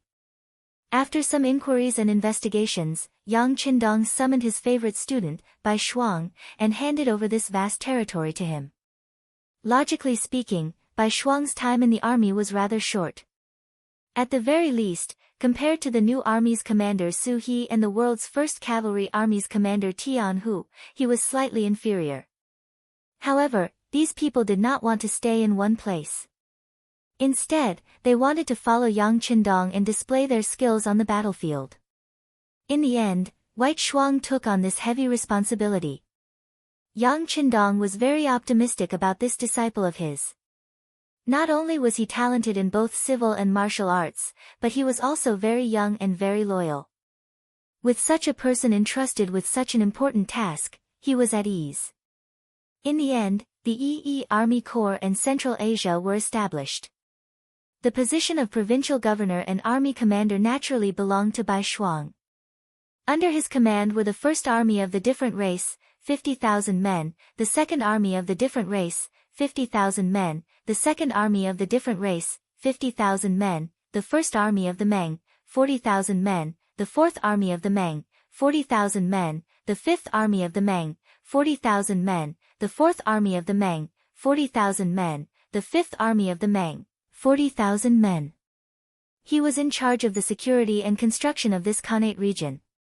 From a regiment commander who led 2,000 people to the current Yi Army Corps commander who led 200,000 people, Bai Shuang could be said to have walked to the peak of his life. In the face of Yang Qindong's trust, he could only pat his chest and promise that he would reintegrate this area as soon as possible. While moving the population out, he would also move the population in from other areas to achieve the goal of completely erasing the original history. Bai Shuang's thoughts satisfied Yang Qindong. This was exactly what he wanted. He also said that if he needed anything, he could send a telegram at any time. Regardless of whether it was Crimson City or the army, they would do their best to help. Having arranged all this, in the 5th month of 1465, Yang Qindong took his main army, including the 1st World Cavalry Division, the 2nd Cold Front Division, the 4th Cold Front Division, the 3rd Cold Front Division, the 3rd Cold Front Division, the 3rd Cold Front Division, the Mabe Division, the 1st Cold Front Division, the 2nd Cold Front Division, the 3rd Cold Front Division, the 1st Cold Front Division, the 2nd Cold Front Division, the 3rd Cold Front Division, the 3rd Cold Front Division, the Mabe Division, the 1st Cold Front Division, the 2nd Cold Front Division, the 3rd Cold Front Division, the 3rd Cold Front Division, the Mabe Division, the 1st Cold Front Division, the 2nd Cold Front Division, and the 3rd Cold Front Division. Seeing Yang Qindong leave with his army, Bai Shuang returned to the army headquarters and summoned the high-ranking officers of the division level and above to discuss how to completely resolve the situation in Central Asia. The first was to send troops to the Crimean Khanate, the only Khanate in the region that still had some influence and had not been affected by the war.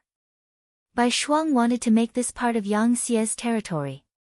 Yang Qindong had already put these matters to the back of his mind. Since he had given everything to Bai Shuang, he had to fully trust him. Right now, what he needed to do was take care of those people who dared to take advantage of the chaos to ambush him. And before that, he still needed to take care of one more matter, Yusang. Yusang, in modern-day Tibet, had been established by the Yuan dynasty. In the Ming dynasty, it was known as the Yusang Guard, but in reality, it had never truly been ruled by the Great Ming. During the reign of Zhu Yuanzhang, the Ming dynasty had established a certain relationship with Tibet, but this relationship was completely different from what many people had imagined. At the time, Tibet had already been divided into many monasteries and factions, with no single faction holding the dominant position. Although the historical records of the Ming dynasty claimed that Emperor Hongwu had established the Yusang Prefect, Duogan Prefect, and other military and political organizations in Tibet, in reality, this relationship could not even be considered a bond. It was more like a unilateral declaration of the Ming dynasty. This was because the Tibetan leaders who acknowledged this relationship did not have the authority to govern Tibet, and they could not even be considered a mainstream faction. Thus, on the issue of territory, one could not just rule as they wished. At the very least, one had to consider the feelings and attitudes of others. If those who truly had the right to speak did not know or acknowledge the rule of others, what meaning was there in marking out a few administrative regions on the map? It was precisely this sort of place that, after the appearance of the little butterfly Yang Qindong, had completely broken off relations with the Great Ming. Not only that, it had even joined in with the other Khaganate factions to deal with Yang Qindong.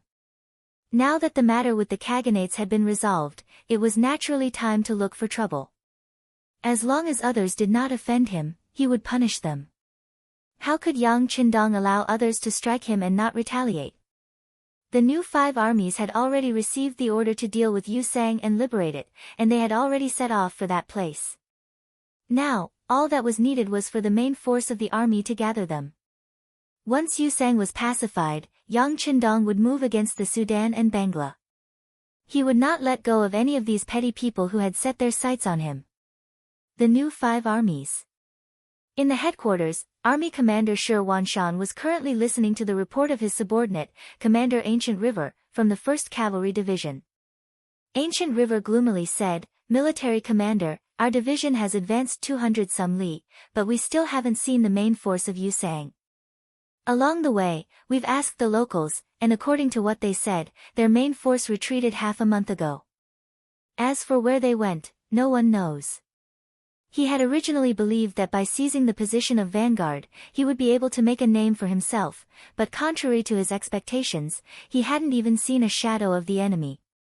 This truly left him depressed. No one knows.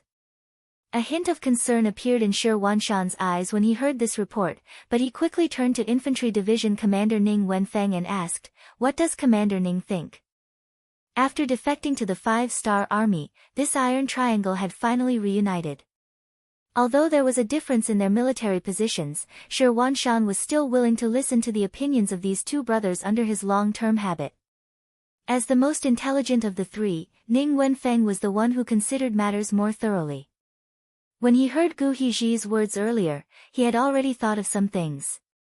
Now that he was being asked, he voiced out the doubts in his heart. "Military commander, according to what Teacher Gu said, I think that these people didn't escape, but hid. They're like a venomous snake hiding in a dark corner, ready to open its venomous fangs and bite us at any time. Give me the details." Ning Wenfeng's analysis coincided with his own, so Shi Wanshan asked with an encouraging look. "Yes." After agreeing, Ning Wenfeng continued, "The information sent by the intelligence department says that Yusang was divided into 3 parts. Front Tibet, included modern-day Lhasa and the Shannon region, Rear Tibet, included modern-day Kaze, and Ngari, included the entire northern Tibetan plateau, modern-day Ngari and part of the Naka region. These 3 parts are like the current Baiming of the south, none of them willing to submit to the other. But ever since that Yang Silu appeared, he actually borrowed soldiers from the Sudan to deal with the other 2 parts. Now that he's divided into 3 parts, he's unified, and he even dares to set his sights on our Yangtze. And this sort of person is brimming with ambition. Even before the battle has begun, he's already retreating. This doesn't fit his personality." "Not bad." Shi Wanshan nodded in praise. Continue." "Military commander, this subordinate believes that they've only disappeared because they're waiting for an opportunity. Once the opportunity is ripe, they'll definitely jump out and take a bite. Thus, if we want to fight a decisive battle with them, we must first throw out bait." Ning Wenfeng immediately threw out his own point of view, and a plan to lure the enemy out came out from his mouth. From Saker to the town of Rito, Shi Wanshan had followed Ning Wenfeng's instructions and thrown out bait several times, but he still hadn't seen any sign of the enemy. In the end, after traveling 800 li, the army was forced to stop in the vicinity of Sitazang. Altitude sickness had begun to appear in the army, and 30% of the soldiers had already lost the ability to fight due to the lack of oxygen. The rest of the soldiers also showed signs of loss of appetite. This was the frightening aspect of the Yusang region. Very few people who weren't natives of the region could endure this climate without experiencing any changes to their bodies. Looking at the soldiers in the army who were either vomiting incessantly, pale and unsightly, or listless and weak, Shi Wanshan, as the commander of the army, became anxious. When they were still 30 li from Sitazang, the new 5 armies stopped. "Order the army to stop." The various divisions began to gather around the headquarters. And as they were doing this, Auxiliary Bishop Wang Dalian was leading 20,000 Tibetan soldiers to surround them. "Great understanding of military supplies will be finished next month. I guarantee that it will be finished at least 3 or 4 chapters a day, so please feel at ease and read it. The new book, The Duke's Ferocity, will be published today on the novel website, and everyone is welcome to read it. At the same time, please bookmark, recommend, and click this new book. Your every support is the greatest encouragement to the prodigal son." Chapter 1535. What a pity. Seeing the 5 astral corps suddenly stop advancing, Dalian, who was hiding in the shadows, shook his head regretfully. "Send someone to keep a close eye on them. As long as they dare to advance, find an opportunity to eat them up." As the assistant king and the lord of this land, although Dalian only had 10,000 soldiers, and 5,000 of them were newly assembled, he was still filled with confidence after seeing the performance of the 5-star army. Altitude sickness could instantly turn a strong man into a weak child. He was just waiting for the 5-star army to weaken so that he could strike with all his might. Unfortunately, the other party seemed to have noticed something and stopped advancing. While he felt that it was a pity, he ordered his subordinate, Shaili, to keep a close eye on the other party and wait for an opportunity to appear. Speaking of which, Yusang's army was mainly made up of monks, and the outside world called them monk soldiers. Those who led the army were not called generals, but monks. Shaili was the monk that Assistant King Dalian valued the most, and he was in charge of the monk soldiers. Seeing the 5-star army suddenly stop advancing, Shaili was puzzled. Unlike the Assistant King's calm personality, Shaili wanted to take the initiative to attack and destroy the Han army. At the very least, he wanted to deal a heavy blow to the enemy and let the Han know the strength of the monk soldiers. Even though the new 5th Division had 40,000 soldiers, and he only had half of that number, Shaili was still fearless. In his view, a Han army that could not adapt to the climate was just a paper tiger, not something to be afraid of. After hesitating for a long time, Shaili made the decision to take the initiative. Make preparations. Tonight, we will try to launch an attack. Let's probe the situation of the 5-star army. At this moment, in the headquarters of the new 5th Division, Commander Shi Wanshan did not know that he had already become the prey in the eyes of some people. The reason he ordered the army to stop was not because he had noticed anything, but because of the altitude sickness. When he saw that the fighting strength of the army was constantly being depleted, he began to panic. In this state, how could they set a trap for the enemy? It was already difficult for them to even protect themselves. It was precisely because he sympathized with the soldiers below that they were able to escape a calamity. Otherwise, once they had entered the enemy's ambush, it would really be difficult to return. Within the military headquarters, Cavalry Division Commander Ning Wenfeng had a look of self-reflection on his face. "Commander, this is all my fault. I originally thought that by letting the 1st Cavalry Division take the lead and penetrate deep into the enemy's territory alone, the enemy would definitely find an opportunity to discover us. Then, we would be able to launch a counterattack and inflict heavy losses on them. But from the looks of it, these Tibetan soldiers are much calmer than we expected. On the contrary, our army has lost a lot of combat power due to altitude sickness." Seeing Ning Wenfeng lower his head and admit his mistake, Shi Wanshan shook his head and said, "Commander Ning, don't blame yourself. This matter has nothing to do with you. The altitude sickness is so strong that it completely exceeds our imagination.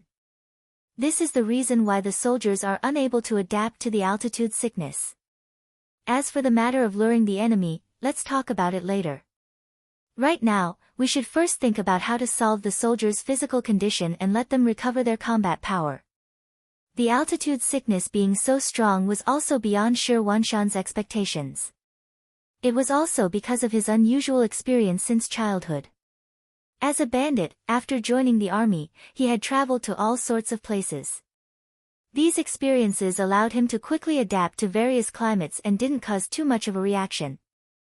Didn't you see that even the 1st Cavalry Division's commander Gu He, who usually looked like a strong and sturdy man, was currently vomiting and having diarrhea in his tent, losing half his life?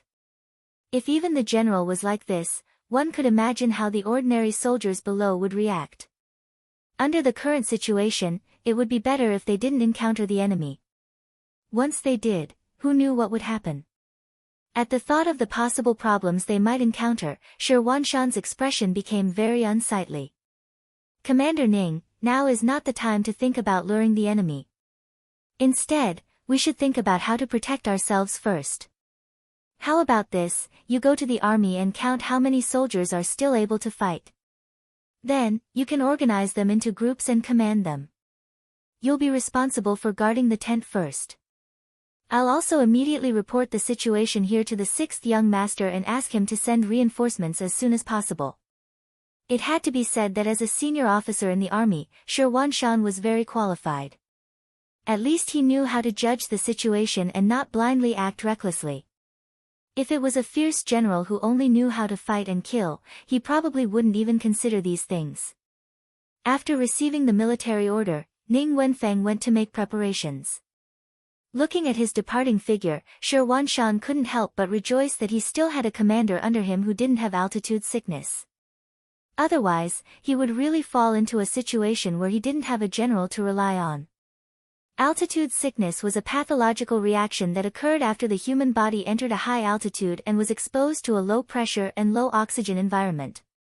For example, when an outsider first came into contact with this kind of climate, they would feel all sorts of discomfort. Unless they lived here for a long time and got used to it, their condition would become much better. Of course, this didn't exclude people like Shi Huanshan and Ning Wenfeng, who naturally didn't have such a strong reaction. While Ning Wenfeng went to the army to investigate, Shi Huanshan didn't remain idle. He used the radio station to report the situation to Yang Qindong.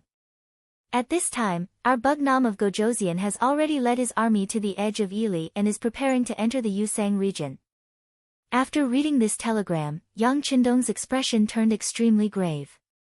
As someone who came later, he naturally understood what altitude sickness was.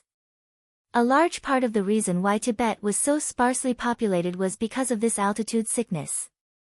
In his eyes, the Tibetan soldiers and monk soldiers of the Yusang region weren't frightening. What was frightening was that the natural climate made it impossible for an army to display its normal fighting ability. This made the enemy's strength even more apparent. The best way to deal with altitude sickness was to rest more and exercise less. When necessary, one could rely on oxygen to alleviate the discomfort. But right now, he didn't have any oxygen. Even though he knew how to alleviate the discomfort, he was still somewhat at a loss. After pacing back and forth for a long time, Yang Qindong raised his head once more, his eyes brimming with resolve and determination. Send a message to Commander Shi Huanshan. Have him rest where he is. Until the soldiers of the army recover, they are not allowed to advance. Tell him that this king will send someone to escort the provisions and guarantee that there won't be any problems with their provisions.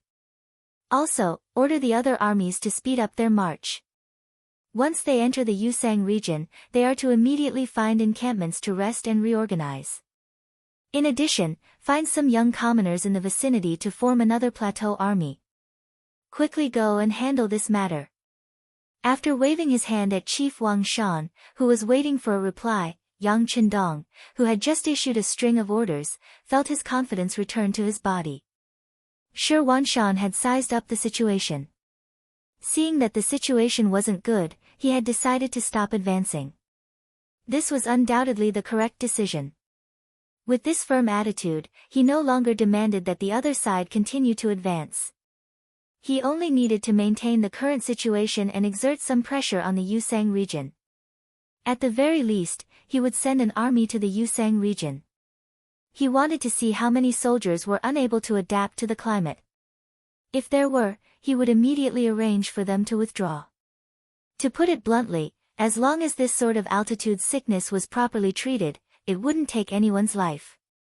It would just be a matter of some people reacting more strongly, some reacting less strongly, or a very small number of people not reacting at all. He only needed to select those soldiers who didn't react and have them continue to advance. This problem would be resolved. For the sake of safety, Yang Qindong had also decided to send an army to the Yusang region. The local people had probably already adapted to this climate. If he could send them out, the effect would naturally be the best. 3 consecutive orders were issued. As the main force of the army advanced, it also began to busy itself with the recruitment of soldiers. As soon as the 5-star army's recruitment strategy with its generous pay was announced, a flood of people came to apply. After all, in the Yusang region, where food and clothing were hard to come by, being able to eat and be paid was something that many people could only dream of. Moreover, when the telegram to the new 5-star army reached Commander Shi Huanshan's hands, he became even more determined to hold the line and wait for reinforcements. He had someone make a copy of the telegram and send it to Division Commander Ning Wenfeng. Then, he respectfully waited for reinforcements to arrive. At this moment, on the outskirts of the new 5-star army camp, monk Shaili was slowly approaching with 4,000 soldier monks. As a probing attack, although Shaili had made a strong request, auxiliary Bishop Wang Dalian had still only given him 4,000 soldiers. 2,000 of them were new soldiers that had just been recruited. Although the scouts had reported that the five-star army had suddenly stopped advancing because too many people were suffering from altitude sickness. However, how could Dalian know that this wasn't a ploy by the enemy to lure them out? If the enemy didn't react, or if they didn't have such a large reaction, wouldn't he be sending all of his troops into the tiger's den? Out of caution, he only gave Shaili 4,000 soldier monks. In his opinion, this was enough to test the true strength of the five-star army. Division Commander Ning Wenfeng didn't know the situation on the outskirts, nor did he understand the surrounding environment. After receiving the orders from the army commander, he only sent out scouts to be in charge of all reconnaissance activities within 5 li of the camp. After all, before they had enough strength, if they discovered that the enemy was further away, they wouldn't be able to chase after them. As such, it was better to gather all of their troops into a fist. At the same time, Ning Wenfeng also investigated the entire new five-star army. He found 15,000 soldiers who didn't have such a strong reaction and temporarily organized them into a division to be responsible for the safety of the entire new five-star army. When all of this was done, the sky had already turned completely dark. The camp started to make fires and cook. From afar, it looked quite busy. Chapter 1536. Speaking of which, the risk of altitude sickness taking one's life was very low. As long as one could rest in bed for a while after experiencing the sickness, there was a 90% chance that the sickness would be alleviated. And as long as one stayed in this climate for a long time, they would slowly get used to it, and their bodies would recover their various functions until they were as lively as dragons and as lively as tigers. At present, the soldiers and officers who had experienced the sickness were all resting on their beds, waiting for the day when they could get used to it and recover. The only worry was whether the new 5 armies would be able to last until then, or whether the Tibetan soldiers would give them this opportunity to rest and recuperate. This would test Ning Wenfeng's defensive capabilities. Once an enemy appeared, whether he could beat them back at the first moment would affect the enemy's judgment and prevent them from acting recklessly. Although no one knew if these Tibetan soldiers would attack the new 5 armies, Ning Wenfeng had still thought of several ways to deal with the situation, so it was better to be prepared. In the middle of the night, when this division commander was still unable to sleep due to his heavy heart, a policeman suddenly shouted from outside the tent. "Division commander, the scouts have reported that they've discovered quite a few figures on the perimeter of our camp. They can't tell if it's the enemy or how many people have come. Take a look." By the time the word, "take a look," was said, Ning Wenfeng had already walked out of the tent, fully dressed. It was true that he had been lying down, but he had not taken off his outer robe, precisely in case something unexpected happened. It now seemed that the enemy had moved even faster than he had imagined. The telegram requesting reinforcements had just been sent during the day, so reinforcements couldn't have arrived so quickly. Thus, the ones who had come now were definitely the enemy. The thought of the enemy caused Ning Wenfeng's expression to turn rather grim.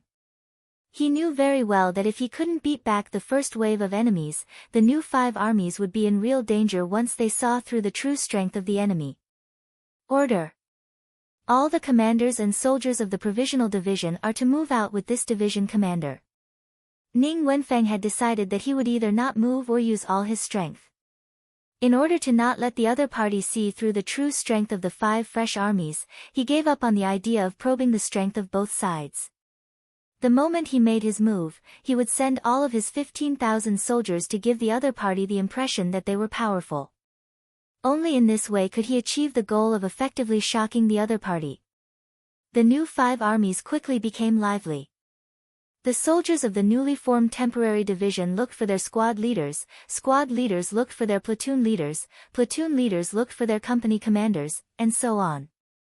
Very soon, the first temporary regiment was assembled, followed by the second. All of this was due to the 5-star Army's training program. One of the training programs, the emergency gathering at night, was very useful at this time. "Alright, the 1st and 2nd regiments will follow me and charge out. The other regimental commanders will follow after the formation. There's no need to wait for orders." Knowing that speed was the most important thing in war, Ning Wenfeng shouted and led 2 regiments, a total of 4,000 soldiers, to charge out of the tent. They didn't even try to defend and chose to attack as well. Although doing this would inevitably cause some losses, in order to not let the other party see through their true strength, Ning Wenfeng had no choice but to do this. The movement in the camp quickly woke up the sleeping commander Shi Wanshan. When he heard from his subordinates that the enemy had come to attack the camp, he was shocked. He didn't think that the enemy would appear so quickly. It seemed that the other party had seen through the fact that the soldiers in the army had altitude sickness. Commander, Division Commander Ning sent out all the soldiers without altitude sickness at once. Isn't this too risky? A few division-level officers with ugly expressions and weak bodies walked out of their tents and came in front of Shi Wanshan. However, at the same time, there were people who raised different opinions. They believed that for the safety of the camp, they should at least arrange for some people to stay behind. No. Shi Wanshan shook his head and said without any doubt, Commander Ning's method is correct. In order to not let the enemy see through our true strength, the safest method is to go all out in one battle. As for the safety of the camp, with me here, there won't be any problems. After saying this, Shi Wanshan took a 3-meter-long broadsword from a guard and held it in his hand. Then, he stood in front of the camp like a door god. It was as if he was a man who could stop 10,000 enemies.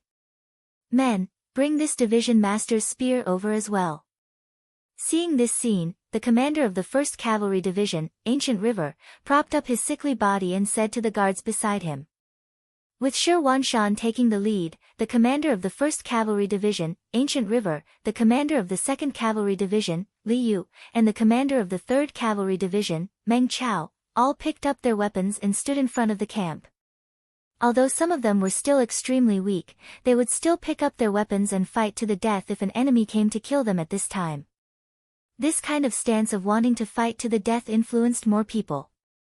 Gradually, more and more officers came out of their tents after hearing the news. Finally, many soldiers also walked out of their tents with their sickly bodies, looking as if they were facing death with equanimity. As for Ning Wenfeng, he led 15,000 warriors and rushed out of the tent one after another, fighting with the monk soldiers who were coming at them. In the darkness, Monk Shali also couldn't see how many soldiers came from the 5-star army, so he didn't retreat immediately. Instead, he ordered the army to meet them head-on. Since this was a test, how could they know the strength of the other party without fighting? But when he made his move, Monk Shali still had an idea. He arranged for people to take a detour to the 5-star army's camp to see what was going on there. He had a feeling that the other party had sent out all the soldiers they could. If this was really the case, the 5-star army's camp would definitely be quiet, and he would have achieved the result of probing the other party's strength. Ning Wenfeng, who led the army to charge, was overjoyed when he saw that the monk soldiers didn't retreat after seeing him and instead charged towards him. What he was most worried about was that the other party would retreat. If that was the case, he didn't dare to guarantee that it was the right decision to send people to chase after them. Most importantly, he was worried that under such intense movement, the soldiers' bodies wouldn't be able to withstand it. Would there be a lack of oxygen? If the other party really retreated, he would be in a dilemma. Now that the enemy wasn't retreating, it gave him a good opportunity to annihilate them. In order to show the strength of the 5-star army, he had to grab this opportunity. Come on, let's outflank them. We can't let the enemy escape. Ning Wenfeng laughed heartily as he ordered the 5-star army behind him to surround the monk soldiers. Relying on their advantage in numbers, they quickly surrounded the monk soldiers. Shali was careful and didn't charge forward with all 4,000 soldiers. Instead, he left behind 1,000 veterans so that if there was a chance, he would kill his way into the 5-star army's camp and wreak havoc. And it was this action that saved his life. When he saw that the number of 5-star soldiers was increasing in the darkness, and they had already outnumbered them by 4 to 5 times, his expression became extremely ugly. Why are there so many 5-star army soldiers unharmed? Are they not afraid of altitude sickness? Or did they send out all the people they can? Or is this a trap to lure me into sending out troops? Shali was filled with doubts. He decided to send out scouts to report back to the 5-star army's camp before making a decision. During this time, he could only watch as the 3,000 soldiers he sent out were surrounded and slaughtered by the 5-star army. The 5-star army's numbers were too many. It was so many that even if Sha Li brought out 1,000 Tibetan soldiers, monk soldiers, they wouldn't be able to solve the problem. He could only hope that the 5-star army's camp would be empty. After a huge battle, the 5-star army's soldiers could be said to have killed to their heart's content. Out of the 3,000 Tibetan soldiers that were surrounded, 2,000 of them were new soldiers. They had never seen such a battle formation before. Being surrounded by so many people already made their hearts flustered. The enemy's numbers were also several times their own. When they fought, there would be several weapons aimed at them at the same time. It was truly impossible to guard against. The battle ended without any suspense. In just an hour, the 3,000 Tibetan soldiers were completely wiped out. During this time, under the command of Division Commander Ning Wenfeng, they didn't even take a single enemy captive. In a situation where their own strength was somewhat weak, keeping captives would only attract unnecessary trouble. Sha Li had already retreated halfway through the battle. The scouts he sent out had already sent back news. Outside the camp of the 5-star army, the scouts saw countless soldiers of the 5-star army standing there in a line. It was a huge crowd, and there was no end to it. This discovery frightened the scout, and he hurriedly reported back. When Sha Li heard the news, he was also shocked. He immediately turned around and left without caring about the soldiers that were being killed. This time, the probing ended in a huge defeat. After Ning Wenfeng won this battle, he ordered the soldiers to chop off the heads of the Tibetan soldiers. He wanted to build a capital to intimidate the enemy. When he finished cleaning up the battlefield and returned to the camp, he saw Division Commander Shi Wanshan leading a group of people to guard the entrance of the camp. The smart Ning Wenfeng quickly understood what had happened. He hurriedly took large strides forward and half knelt in front of Shi Wanshan to beg for forgiveness. Division Commander, it is this subordinate's negligence. I sent out all the soldiers and didn't leave anyone behind to guard the camp. Please punish me. Shi Wanshan reached out and helped Ning Wenfeng up. He said in a powerful voice, Division Commander Ning is innocent but meritorious. Your actions were correct. This was clearly the enemy's probing. If we couldn't beat them in one go, there would be endless trouble in the future. Well done. Military supply de Ming will be finished next month. I guarantee that it will be finished at least 3 or 4 chapters a day. Please feel free to read it. The new book Duke Fierce will be officially released on the novel website today. Everyone is welcome to read it. At the same time, please bookmark, recommend, and click on the new book. Your support is the greatest encouragement to the prodigal son. Chapter 1537. This was because Ning Wenfeng's all-in gamble had indeed had the effect of intimidating the opponent. When Shi Li reported the situation to Assistant Dean Darien, he learned that the 3,000 skulls had appeared outside the camp of the new 5 armies. As expected, the Tibetan soldiers became well-behaved, giving the new 5 armies enough time to wait for reinforcements to arrive. This probing had scared De Lian out of his wits, and in the blink of an eye, a month had passed in this standoff. In this month, Yang Qindong had led his army into the Yusang region and had set up camp on the border. Every day, soldiers who were unwell would appear, and when they were discovered, they would be immediately carried out of the Yusang region. In this month, nearly 200,000 soldiers had been carried out in batches, leaving less than 100,000 soldiers in the camp. After all this time, there was still no sign of anyone suffering from altitude sickness. Yang Qindong knew that these people had already adapted to the environment and climate, and that they had the ability to fight against the Tibetan army here. What was worth mentioning was that of the less than 100,000 soldiers left, the main force was the Mongolian and foreign divisions. This was especially true for the First Army of Russia. Of the 50,000 soldiers, less than 1,000 had suffered from altitude sickness and had been carried out because they were unwell. Perhaps this was because the climate of the Ras dukedom was similar to that of Yusang. But regardless, this was a good thing. Yang Qindong immediately summoned the commander of the First Army of Russia, Ahuli, and the commander of the Mongolian Second Army, He, and entrusted them with the mission of reinforcing the new 5 armies and capturing the Yusang region. Along with them were the nearly 10,000 newly recruited soldiers from the Ili region. Their appearance just so happened to fill the gap between the two divisions, filling them to the brim. Both Ahuli and He were deeply moved that Yang Qindong had given such an important mission to these surrendered generals. Just this trust alone made them determined to do their best.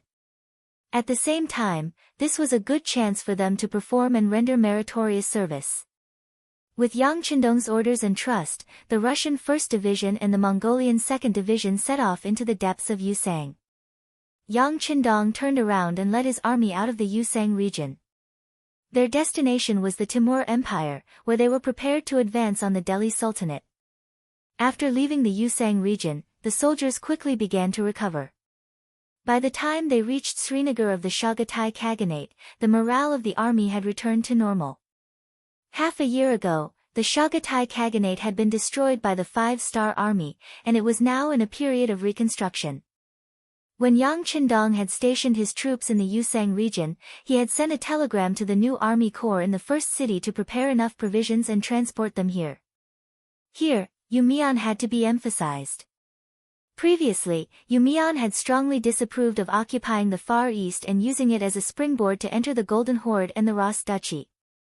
Because of this, when the Far Eastern province was attacked, the new army that was supposed to arrive as quickly as possible was slow to arrive and did not arrive. In the end, it was only after Yang Qindong had personally left Suxian City and arrived at the first city that Yumian reluctantly agreed to this war. In order to truly convince him, Yang Qindong had even made a 3-year bet with him. The general idea was that the expenditure of the war could not compare to the gains of the war. Yumian, who had studied the teachings of Confucius and Mencius from a young age, had always believed that only the Great Ming was a superior country and that all other places were barbarians and desolate lands, had gladly accepted the bet. In his eyes, besides the Great Ming, all other places were poor lands.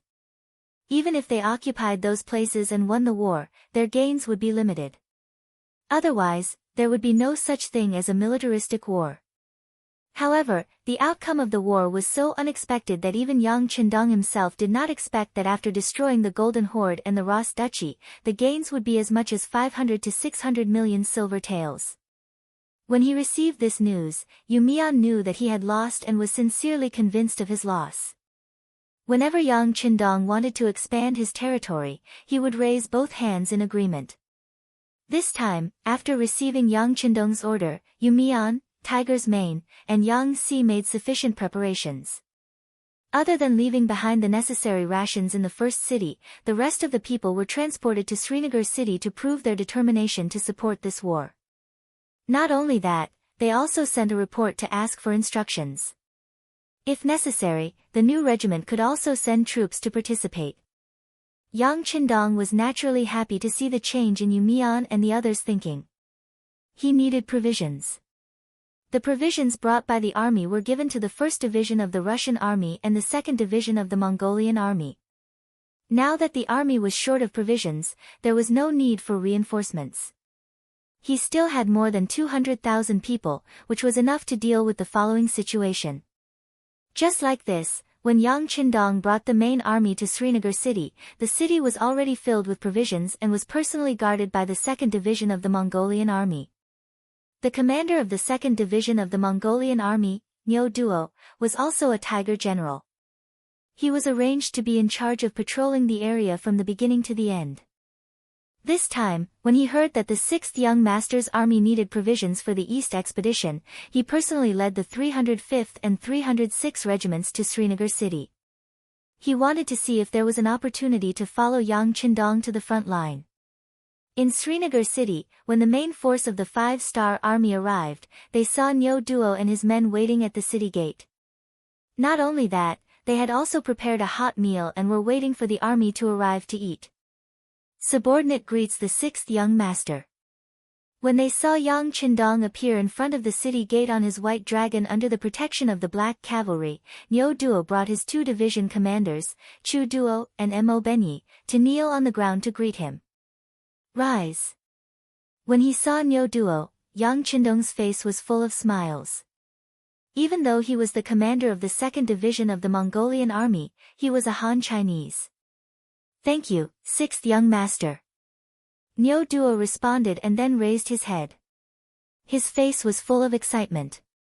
In the entire 5-star army, Yang Qindong was like a god.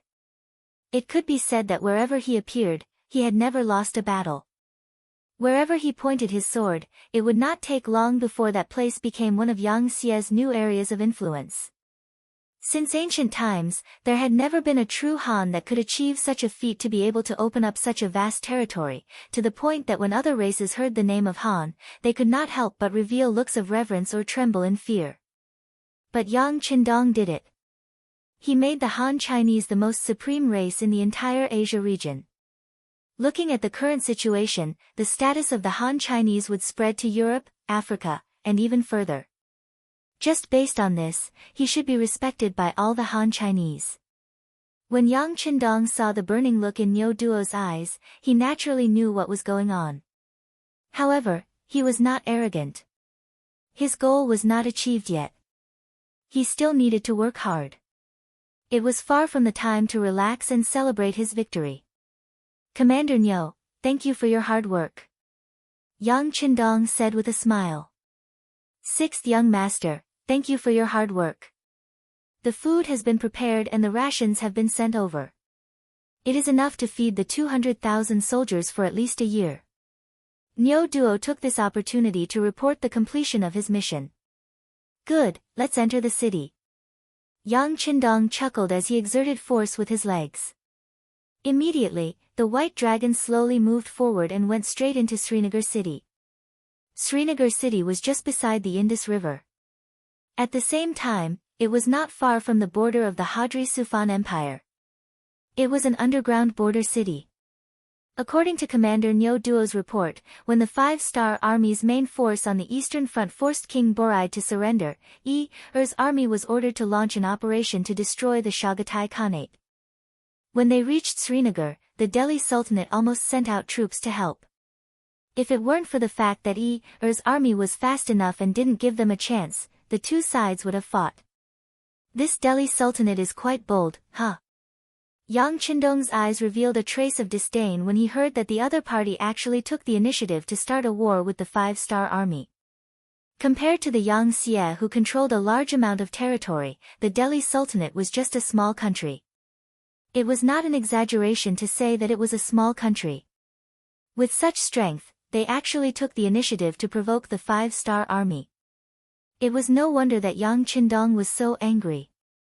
"That's right, such a small place actually dares to challenge the authority of our 5-star army. They are really courting death." The hot-tempered Beta Persei snorted coldly. He was a man with a strong sense of nationality. In his eyes, the world should be ruled by the Han people who had the longest history. As for the other small countries, it was wise for them to submit. Otherwise, they would be wiped out one by one. Looking at Beta Persei's look of disdain, Niu Duo smiled bitterly and said, "Brother Beta Persei, things are not that simple. The reason why the Delhi Sultanate is so bold is entirely because they have India behind them. Because our navy captured the ports of Kaji, Guri, and Sri Lanka, causing great pressure on their southern waters. India actually has the strength, but they are too weak in the sea. They can't do anything to our navy, so they want to find trouble with us on land. This time, the Delhi Suhi state and Bangla state sent troops to our Yang Xie's Burma province. They are secretly supporting them." From Niu Duo's report, Beta Persei finally knew the whole story. Thinking that the young master once said that India was a strong country on land, with an army of more than 500,000 people, he couldn't help but stretch out his tongue. If that's the case, they can barely be regarded as an opponent. Chapter 1538. When Yang Qindong heard the same words, he had a different understanding. "Wait, Commander Niu, what did you just say? Did you say that India is secretly supporting the Delhi Sultanate and Bangla?" Yes." Niu Duo didn't understand what Yang Qindong meant and nodded. "Oh, if it's just secretly, then the other side is still afraid of us." "Well, let me think, it should be our navy that made them afraid." Yang Qindong had a confident smile on his face. Someone once asked, in the 15th century, was India stronger than the Ming dynasty? In fact, this question itself was problematic. Whether it was population or territory, the Ming dynasty was completely superior to India. But there were still people who asked this question, which showed that India still had some merits in some aspects. At least it was not a weak existence, otherwise, there would not be such a problem. It was just that India had a fatal flaw, which made it difficult for them to expand even though they had a large population. That was because they were too poor. The size of their territory was too small compared to the population of tens of millions, and India had not developed naval forces. Although there were already fishing boats in the sea, they were far inferior in terms of scale, size, and function. Without enough naval forces, they could only rely on land. It was no wonder that they were poor. They were poor and unable to expand, which was also the root of their weakness. This was also the main reason why the Five-Star Army's navy could easily take down some coastal towns in the south, and they did not dare to fight back. As Niu Duo said, they could not do anything to the Five-Star Army's navy at sea, but with more than 500,000 soldiers, they could compete with the Five-Star Army on land. It was just that India was not sure of winning, so they first instigated the Delhi Sultanate to test the strength of the Five-Star Army. But did they not know the horror of the Five-Star Army's army? Being able to destroy the Golden Horde and the Timur Empire was enough to explain everything. Originally, Yang Qindong wanted to deal with the Delhi Sultanate and Bangla this time to solve the siege of Myanmar. It seemed that he would have to take them down as well. As the largest country in the South Asian subcontinent, once it became one of Yang Xie's territories, the situation in Asia would completely change. After thinking that after taking down India, the whole of Asia would be included in Yang Xie's territory, Yang Qindong's eyes flashed with a glimmer of light. Niu Duo saw all of this and felt that his chance had come. He immediately knelt down and said, "Sixth young master, Niu Duo requests to fight on behalf of army." "Alright, I got it. You'll be in charge of the food supply first." Yang Qindong looked at Niu Duo and nodded, indicating that he understood this matter. Yang Qindong agreed. Regardless of whether or not Yang Qindong's army would participate in the war, they would still be rewarded after winning the war. Satisfied, Niu Duo retreated. After there was no one else in the tent, Beta Persei asked curiously, "Young master, should we send a message to Shicheng and ask them to send 2 more armies?" "Why?" Yang Qindong looked sideways at Beta Persei and said with a confident smile, "We don't need any reinforcements to fight a small India." Yang Qindong did have such confidence, and this confidence came from the navy. Yesterday, he happened to see a telegram. Long Yuntian's division just happened to be resting near the Indian Ocean, so he could send a telegram to ask them to participate. When the time comes, he would like to see how India will defend under the attack from both sides. Moreover, Yang Qindong now had 2 cold vanguard divisions in his hands. This time, among the provisions that Niu Duo transported, there was a lot of ammunition. With this advantage, it wouldn't take much effort to attack a primitive India, other than spending some time. If it weren't for the fact that the goal of destroying India wasn't in the previous battle plan, he wouldn't even need the reinforcements. Yang Qindong's troops rushed to Srinagar with an army of more than 200,000. When the news reached the Delhi Sultanate, it really scared King Bala Lodi. It must be said that Lodi has some ability, otherwise, outsiders wouldn't call the current sultanate the Lodi dynasty. But because of his special geographical location, it is too difficult to really develop and grow. Not to mention other things, neighboring India has been eyeing him covetously, giving people the feeling that if they are not careful, they may be swallowed up. Just like how Lodi can become the king of the Delhi Sultanate, India must first recognize him. For this reason, he has also tried to get rid of the shackles imposed on him, but unfortunately, the territory is too small and the population is too small. It is easier said than done to really develop the Sultanate. Now, not only does India keep an eye on him, the even more powerful Five-Star Army has been summoned, giving Lodi nothing but a headache. Previously, the great Khan of the Timur Empire, Amur, had sent an envoy. The general idea was that as long as Lodi was willing to help Bangla send troops to Yangtze's Myanmar province, once they beat back the Five-Star Army, he would help them become even stronger and break away from the threat of India. It was precisely for this reason that Lodi, after careful consideration, decided to work with Bangla to send troops to Myanmar province. But not long after, the Timur Empire was destroyed. When he heard this news, Lodi was somewhat dumbfounded, and he began to regret his previous decision. Then, he received news that the main force of the Five-Star Army was heading straight for Yusang, allowing him to relax a little. Then, he placed his hopes on Yusang giving the Five-Star Army a hard time. If that was the case, they probably wouldn't come to deal with him. After all, he had contributed to the unification of Yusang and had lent troops to them.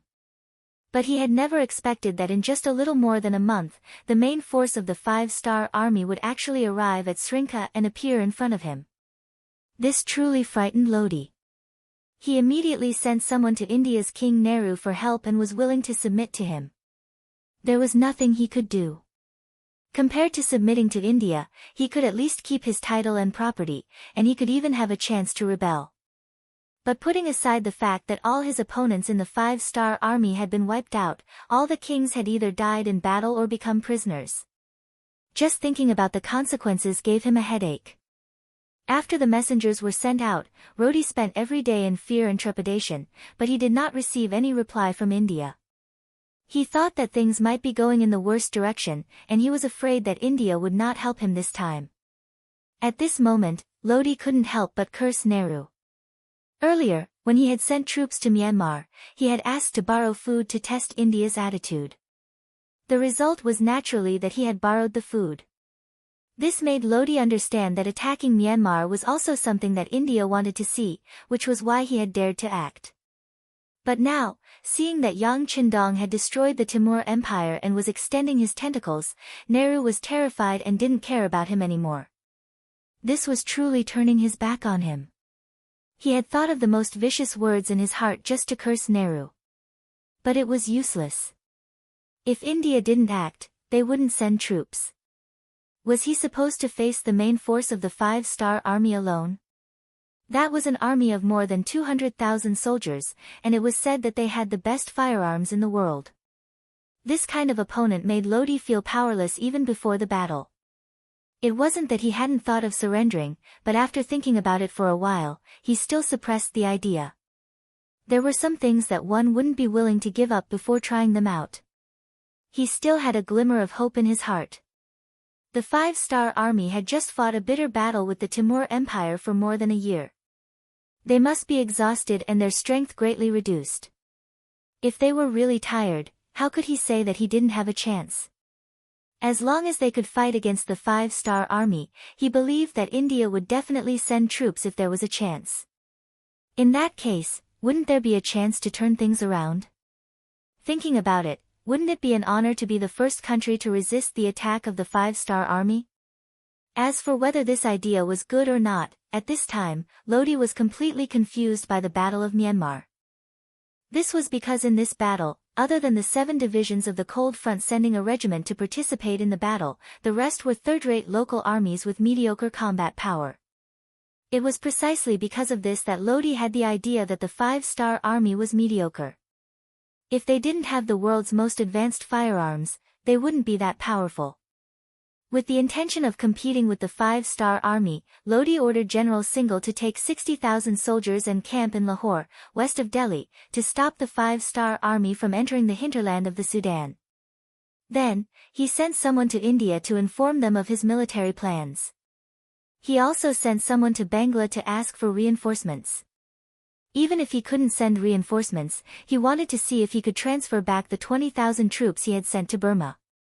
It was just a small sultanate, so having 100,000 soldiers was actually not a small number. Previously, he had sent 20,000 soldiers to Myanmar with the Bangla army, so there were only 80,000 soldiers left in the country. After giving General Singhal 60,000 soldiers, there were only 20,000 soldiers left in the country, which was close to emptying out all of his assets. It had to be said that it was a mistake to place all of his hopes on the Five-Star Army's expedition without being able to display their full strength. No matter how tired a lion was, it was still a lion. It was far from being provoked by a seemingly healthy sheep. Chapter 1539. The capital of India, Mumbai. King Jawaharlal Nehru was in a very bad mood compared to a while ago. First, the navy of the Five-Star Army had captured Kuji and Gurishing, greatly threatening his safety. This made Nehru finally realize how important it was to have a strong navy. Soon after, the land forces of the Five-Star Army had appeared in the west and besieged the various khaganates. The impulsive Nehru had even been prepared to send out his troops when the Five-Star Army fought with the khaganates. In his view, if the navy could not compare to the Five-Star Army, how could he not win on land? But in the end, reason prevailed over impulse. Before the situation became clear, he wanted to continue waiting and watching. And it was this wait and watch that caused a heaven-shaking change in the war situation. In the span of a few months, the Turi king had surrendered and the Kazakh Khaganate Kagan had been captured. At the beginning of spring, the Timur Empire was struck by internal strife. The great Khan of Amur had broken out of the encirclement and fled, and no one knew where he had gone. Only now did Nehru realize the severity of the situation. But it was already too late for him to send out his troops. Fortunately, he soon learned that the main force of the Five-Star Army had not come to his side, but to the Yusang cavalry. This allowed him to breathe a sigh of relief. But with the previous example, Nehru no longer dared to be careless. He began to mobilize his troops, even beginning to mobilize them in advance so that he could prepare for a future battle. And it was at this moment that several Western warships appeared outside the harbor of Mumbai, giving him a fright. But his fright quickly turned to joy. These Western warships had not come to deal with them, but to sell them weapons. It was clear that the constant expansion of the Five-Star Army from east to west had made some Western countries afraid. Thus, they had set their sights on large countries like India, selling them weapons so that they could fight with the Five-Star Army and wear down their strength, increasing their chances of victory. Although he had spent a significant amount of money, in Nehru's view, it was all worth it. Only with enough firearms could he stabilize his position, and with a high enough position, would he still have to worry about not being able to earn money? Now that they had firearms, 500 cannons, and 3,000 muskets, Nehru had spent a lot of money to buy them. This gave Nehru more confidence. After giving the firearms to the Imperial Guards, all of them wanted to wait until they got used to it before going to cause trouble for the Five-Star Army. Weren't those Khanates recently defeated? Their foundation should be very poor, right? It was just the right time for him to send troops to snatch them. As for whether or not it would cause the Five-Star Army to hate him. Those territories were originally ownerless. If you can snatch them, why can't we? Just as Nehru was still dreaming about sending the Five-Star Army to attack from the rear, the enemy had already made their way here. Their target was none other than his neighbor, the Delhi Sultanate. To the Delhi Sultanate, it was like a fat piece of meat beside a tiger's den. In Nehru's eyes, it was something that could be eaten at any time. The reason why he hadn't made a move yet was because he was waiting for an opportunity. Now that the Five-Star Army wanted to swallow this fat piece of meat, how could he agree?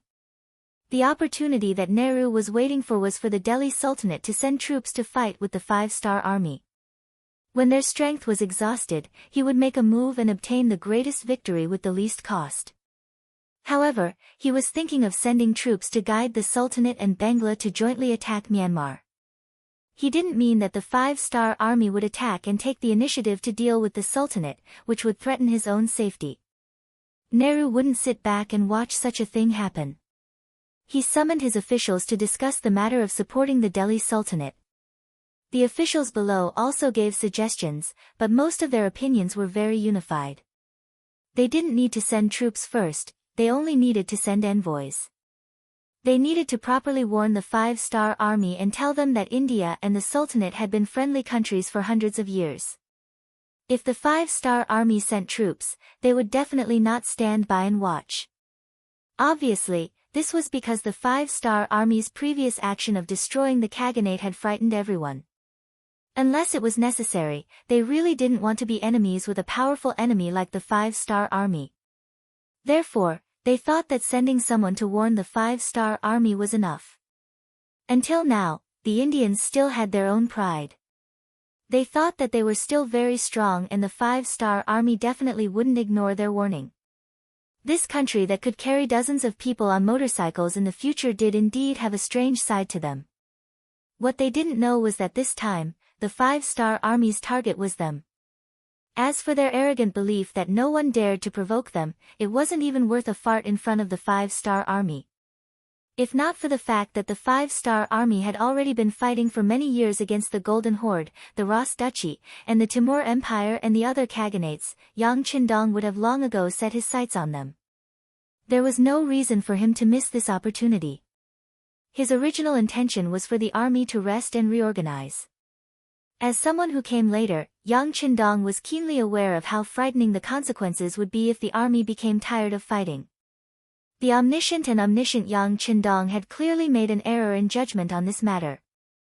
When he decided to lead the army from the Yusang division to India, both the generals and the soldiers were inexplicably excited. This was an innumerable amount of military merit. For those soldiers who wanted to return home in glory or those who had great ambitions, this was an excellent opportunity.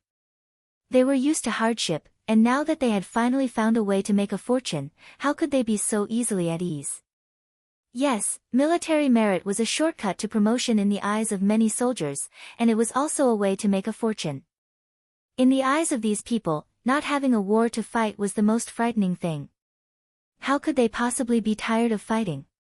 After Yang Qindong realized that he had made an error in judgment, he actually became happy. Since this was the case, he had to follow this fighting spirit and do even more things, such as destroying India. This country where the majority of the population lived on Earth wasn't as prosperous as it used to be. According to the intelligence reports, 80% of the people had yet to solve the problem of food and clothing, creating enough conditions for them to take down India. They were not invading, but liberating the toiling masses. With this thought in mind, Yang Qindong had no misgivings when he set out. From Srinagar to the south, his first target was the Seor city of the Delhi Sultanate. As a border city, the Delhi Sultanate hadn't garrisoned many soldiers here. This was probably because their neighbor, the Chagatai Khaganate, was also extremely weak and would never dare to start a war. Without a large garrison, the city was naturally very small and couldn't stop the 200,000-some soldiers of the five-star army's main force. Seeing this, the commanding general, Singhal, decided to give up on this border city. Instead, he gathered his army of 60,000 and retreated to Lahore, putting on the appearance that he was going to fight to the death here. Although it was called a fight to the death, it was actually just Singhal defending. Lahore, which was near the city walls, was considered sturdy and tall. Singhal wanted to become a nail here and block the advance of the five-star army, thus keeping them out of the country. As time passed, if the enemy couldn't take down the city, they would have to face an extremely long logistical supply line. Then, they would feel that the gains didn't make up for the losses and would have the possibility of retreating. It was unknown if Singhal was too arrogant or if they had underestimated the five-star army. When the news reached Yang Qindong, who had already taken over Seor city without shedding a single drop of blood, he immediately asked the intelligence personnel who were familiar with the terrain to set up a sand table. When he saw a road to the west of Lahore, his eyes lit up and he asked, "What's going on with this road? Where does it lead to?" Reporting to the sixth young master, "This road belongs to India." When they first opened this road, it was to make it convenient for them to send troops from their country to the Chagatai Khanate and other places. In view of their strength, the Sultanate could only bow its head and admit defeat, the intelligence personnel said excitedly. Being able to report the situation to the sixth young master in person was enough for him to brag to his brothers when he went back. "Oh, ha ha ha." Hearing this, Yang Qindong couldn't help but laugh out loud. Previously, he was wondering if he could enter India as quickly as possible and catch the enemy off guard. He didn't think that there really was such a road, and it was even built by India themselves. This was really asking for trouble. When the road was first built, the Indians probably didn't think that this road, which they could go out and fight at any time, would become a shortcut for others to enter their country. "Okay, order the world's first cavalry army to be the left vanguard, and the new army to be the right vanguard. The two armies will choose this road to enter India first. Again, don't focus on snatching territory, and try to eliminate as much of the enemy's strength as possible. Yang Qindong, who was overjoyed, pointed at the road and said immediately. There were already people at the side who were in charge of recording and waiting to convey the order at any time. The two rapid response cavalry armies that received the mission only took 4 hours to assemble the army, and they quickly set off with only 7 days' worth of rations. This time, they didn't even arrange for the logistics and forage vehicles. According to the thoughts of the two commanders, as long as they could catch India off guard, wouldn't they be able to eat and drink everywhere when the other party wasn't on guard? Would they still have to worry about food? The two vanguard cavalry armies set off first. After only staying in Seor for 2 days, Yang Qindong left a division of less than 10,000 men behind to guard the city, and continued to lead the main army south. This time, their target was Lahore. Chapter 1540. At this moment, Lahore city was on standby. The scouts at the front had already sent back news that there were close to 100,000 5-star army cavalrymen rapidly approaching them. Thinking that the 5-star army was about to launch an attack, General Sinclair ordered the soldiers to close the city gates. At the same time, he ordered the soldiers to climb up the city tower and prepare for a battle. Sinclair was indeed the general of the Delhi Sultanate. He was cautious and never underestimated his opponents. He had prepared 20,000 archers on the city walls in order to deal a blow to the 5-star army that dared to attack the city. In order to achieve the goal of being able to gather all of his forces, he did not arrange for a single soldier to be stationed outside the city. He had completely shrunk all of his forces into a fist that was waiting to be punched out. He was only waiting for the right opportunity to display its might. Sinclair, who was fully prepared, stood on the city tower and watched the 5-star army cavalrymen slowly approach the city. Are they all cavalrymen? This shouldn't be the case. Cavalrymen don't have any advantage when attacking a city. Sinclair was confused. He could not figure out what the 5-star army was trying to do. Of course, if they really used cavalrymen to attack the city, he would laugh at them. A 5-star army that did not know how to use troops was not worthy of his attention. Just as Shingle relaxed and waited for the 5-star corps' next move, the 5-star corps cavalry got closer and closer. Then, when they were 4 miles away from the city, they suddenly changed directions and rushed out from the road beside the city. Then, they dashed around the city walls and dashed past the city walls. Sinclair could not understand what was going on at all. Could it be that they want to besiege the city? But from the looks of it, they don't seem to have any intention of stopping. Could it be? Sinclair's eyes widened when he thought of the terrifying outcome. Could it be that the enemy's target was not him, but India? It seemed that this was the only way. Things had developed in such a way, which greatly exceeded Sinsel's expectations and shocked him. That was India. Not only did it have a large territory, but it also had a population of nearly 10 million people. Such a large country had always been like a huge rock pressing down on the Delhi Sultanate's head, making it difficult for them to breathe. However, in the eyes of the 5-star army, they didn't seem to care at all. It had to be said that in terms of boldness, they were far inferior. At this moment, he couldn't help but be pleasantly surprised. Previously, they had asked for help from India, saying that the 5-star army that could destroy the Khaganate must be very powerful. With their own strength, they would not be able to stop it no matter what. Since they were all neighbors, they must support them. The Hindustani kingdom did not give any official answer, as if they did not receive the letter. It was said that their king Lodi even smashed his favorite Chinese porcelain to pieces because of it. Now that the 5-star army had directly chosen India as their opponent, they had no choice but to send troops. Thinking that once India sent troops, it would greatly relieve the pressure on his side, how could Sinsel not be happy? Go, it's best if both sides suffer. Maybe the opportunity for our country to rise will appear. Sinsel thought so to himself. Other than arranging for someone to report this news to the royal capital, Delhi, he did not make any military movements. Previously, in order to protect Lahore city, he had withdrawn all his troops into the city. How could he have the troops to fight outside the city now? Besides, the cavalry of the 5-star army was so fast that it was far from something he could catch up with. What if this was a trap set by the enemy and they were waiting for him to send troops out? If that happened, wouldn't he fall into a trap? The careless Sinsal would not make such a mistake. What he had to do was to defend.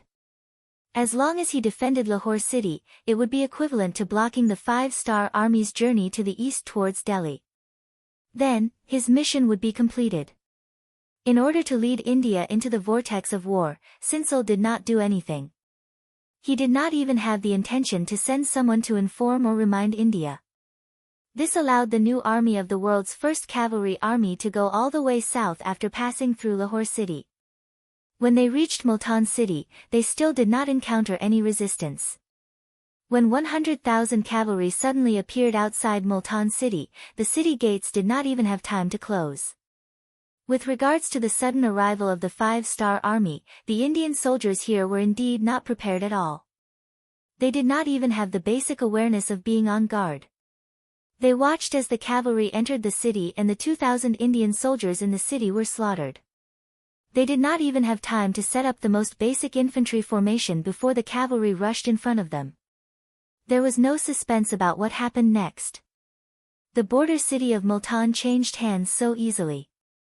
Whether it was Tian Hu or Su He, they both saw an opportunity. This was a country that did not have any defenses. Since that was the case, it was time for them to continue to expand their gains. Immediately, in addition to leaving 1,000 cavalry to guard the city, the two armies split up and headed towards the hinterland of India in two different directions. They wanted to take advantage of the fact that the other party had not reacted and achieve greater results. 3 days later, Yang Qindong brought the main force of the 5-star army to the periphery of Lahore city. This time, they did not have the intention to take a detour. If they did not take down Lahore city, it was equivalent to handing over their rear to the enemy. In the future, the supply route might be disturbed or even controlled by the enemy. This was something that Yang Qindong absolutely could not tolerate. 6th Young Master, 2nd Division requests for battle. 6th Young Master, 4th Division requests for battle. The two commanders of the Cold Front, Xiao Feng and Ling Daqiang, saw that the enemy was right in front of them and were still curled up in the city. They felt that their opportunity to show off had come. How could they let go of this opportunity? Save the cannonballs if you can. It is not easy to transport them from so far away. How about this, let the Air Force do it. Yang Qindong chuckled. His gaze did not fall on the two commanders. Instead, he turned to look at the commander of the Air Force, Tian Yu. Compared to the cannonballs of the field artillery, the cost of the Air Force's petrol bombs was lower. After receiving the order, the commander of the Tian Yu army was also excited. He stood at attention and promised, 6th Young Master, please rest assured. The Air Force will complete the mission. Aha, Yang Qindong nodded. Even the Golden Horde king of the Golden Horde could be destroyed if he wanted. It was just a small city like Lahore. He was full of confidence in the Air Force. After giving Tian Yu a look of trust, Yang Qindong's gaze fell on the two commanders of the Cold Front. You two should also go and prepare. It will not be long before the enemy breaks through. That will be the time for you to show off your power. Remember, capture them alive if you can. We do not have enough manpower right now. Yes. Xiao Feng and Ling Daqiang did not show any disappointment. Capturing captives had always been their strength. As for not being able to get the credit, it could not be helped. After all, the Air Force could fly in the sky. After the 5-star army arrived, they began to make preparations. But because it was already late, and considering the problem of the hot air balloon taking off and being surrounded on all sides, they had to rest for the night.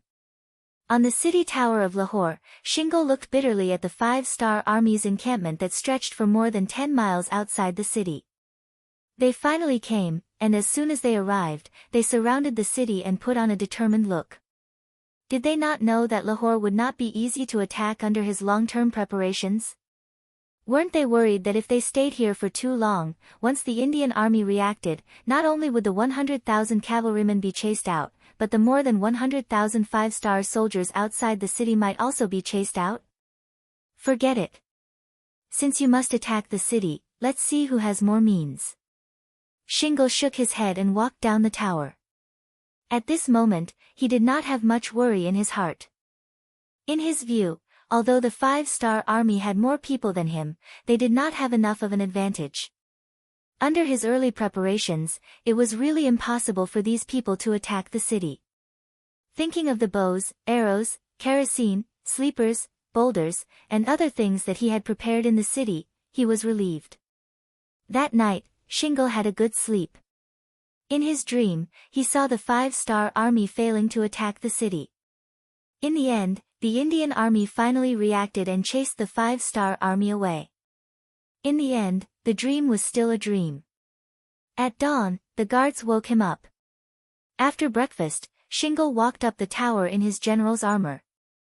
He knew very well that the five-star army would definitely launch a siege today, but he did not know if it was mainly to test the waters or if they would really attack fiercely. He had heard that the five-star army used powerful artillery, but he did not know how destructive those things were.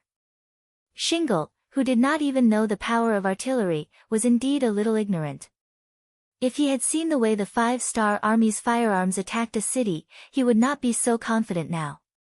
Of course, it was precisely because of the help of these firearms that attacking a city was a piece of cake for the cold front warriors. In front of powerful artillery, what was the difference between the so-called strong walls and paper? The weather was good and very suitable for flying. In the morning, Division Commander Sun Lixing commanded a total of 50 hot air balloons to rise into the sky. He also personally boarded a hot air balloon and commanded the battle from the sky. The territory of Lahore was not very large. There were only 60,000 soldiers and less than 100,000 civilians. It was not worth using too many hot air balloons. These 50 hot air balloons were enough. Military supply de Ming will be finished next month. I guarantee that it will be finished at least 3 to 4 chapters a day. Please read it without worry. The new book, Duke Fierce, will be officially published on the novel website today. You are welcome to read it. At the same time, please bookmark, recommend, and click the new book. Your support is the greatest encouragement to the prodigal son.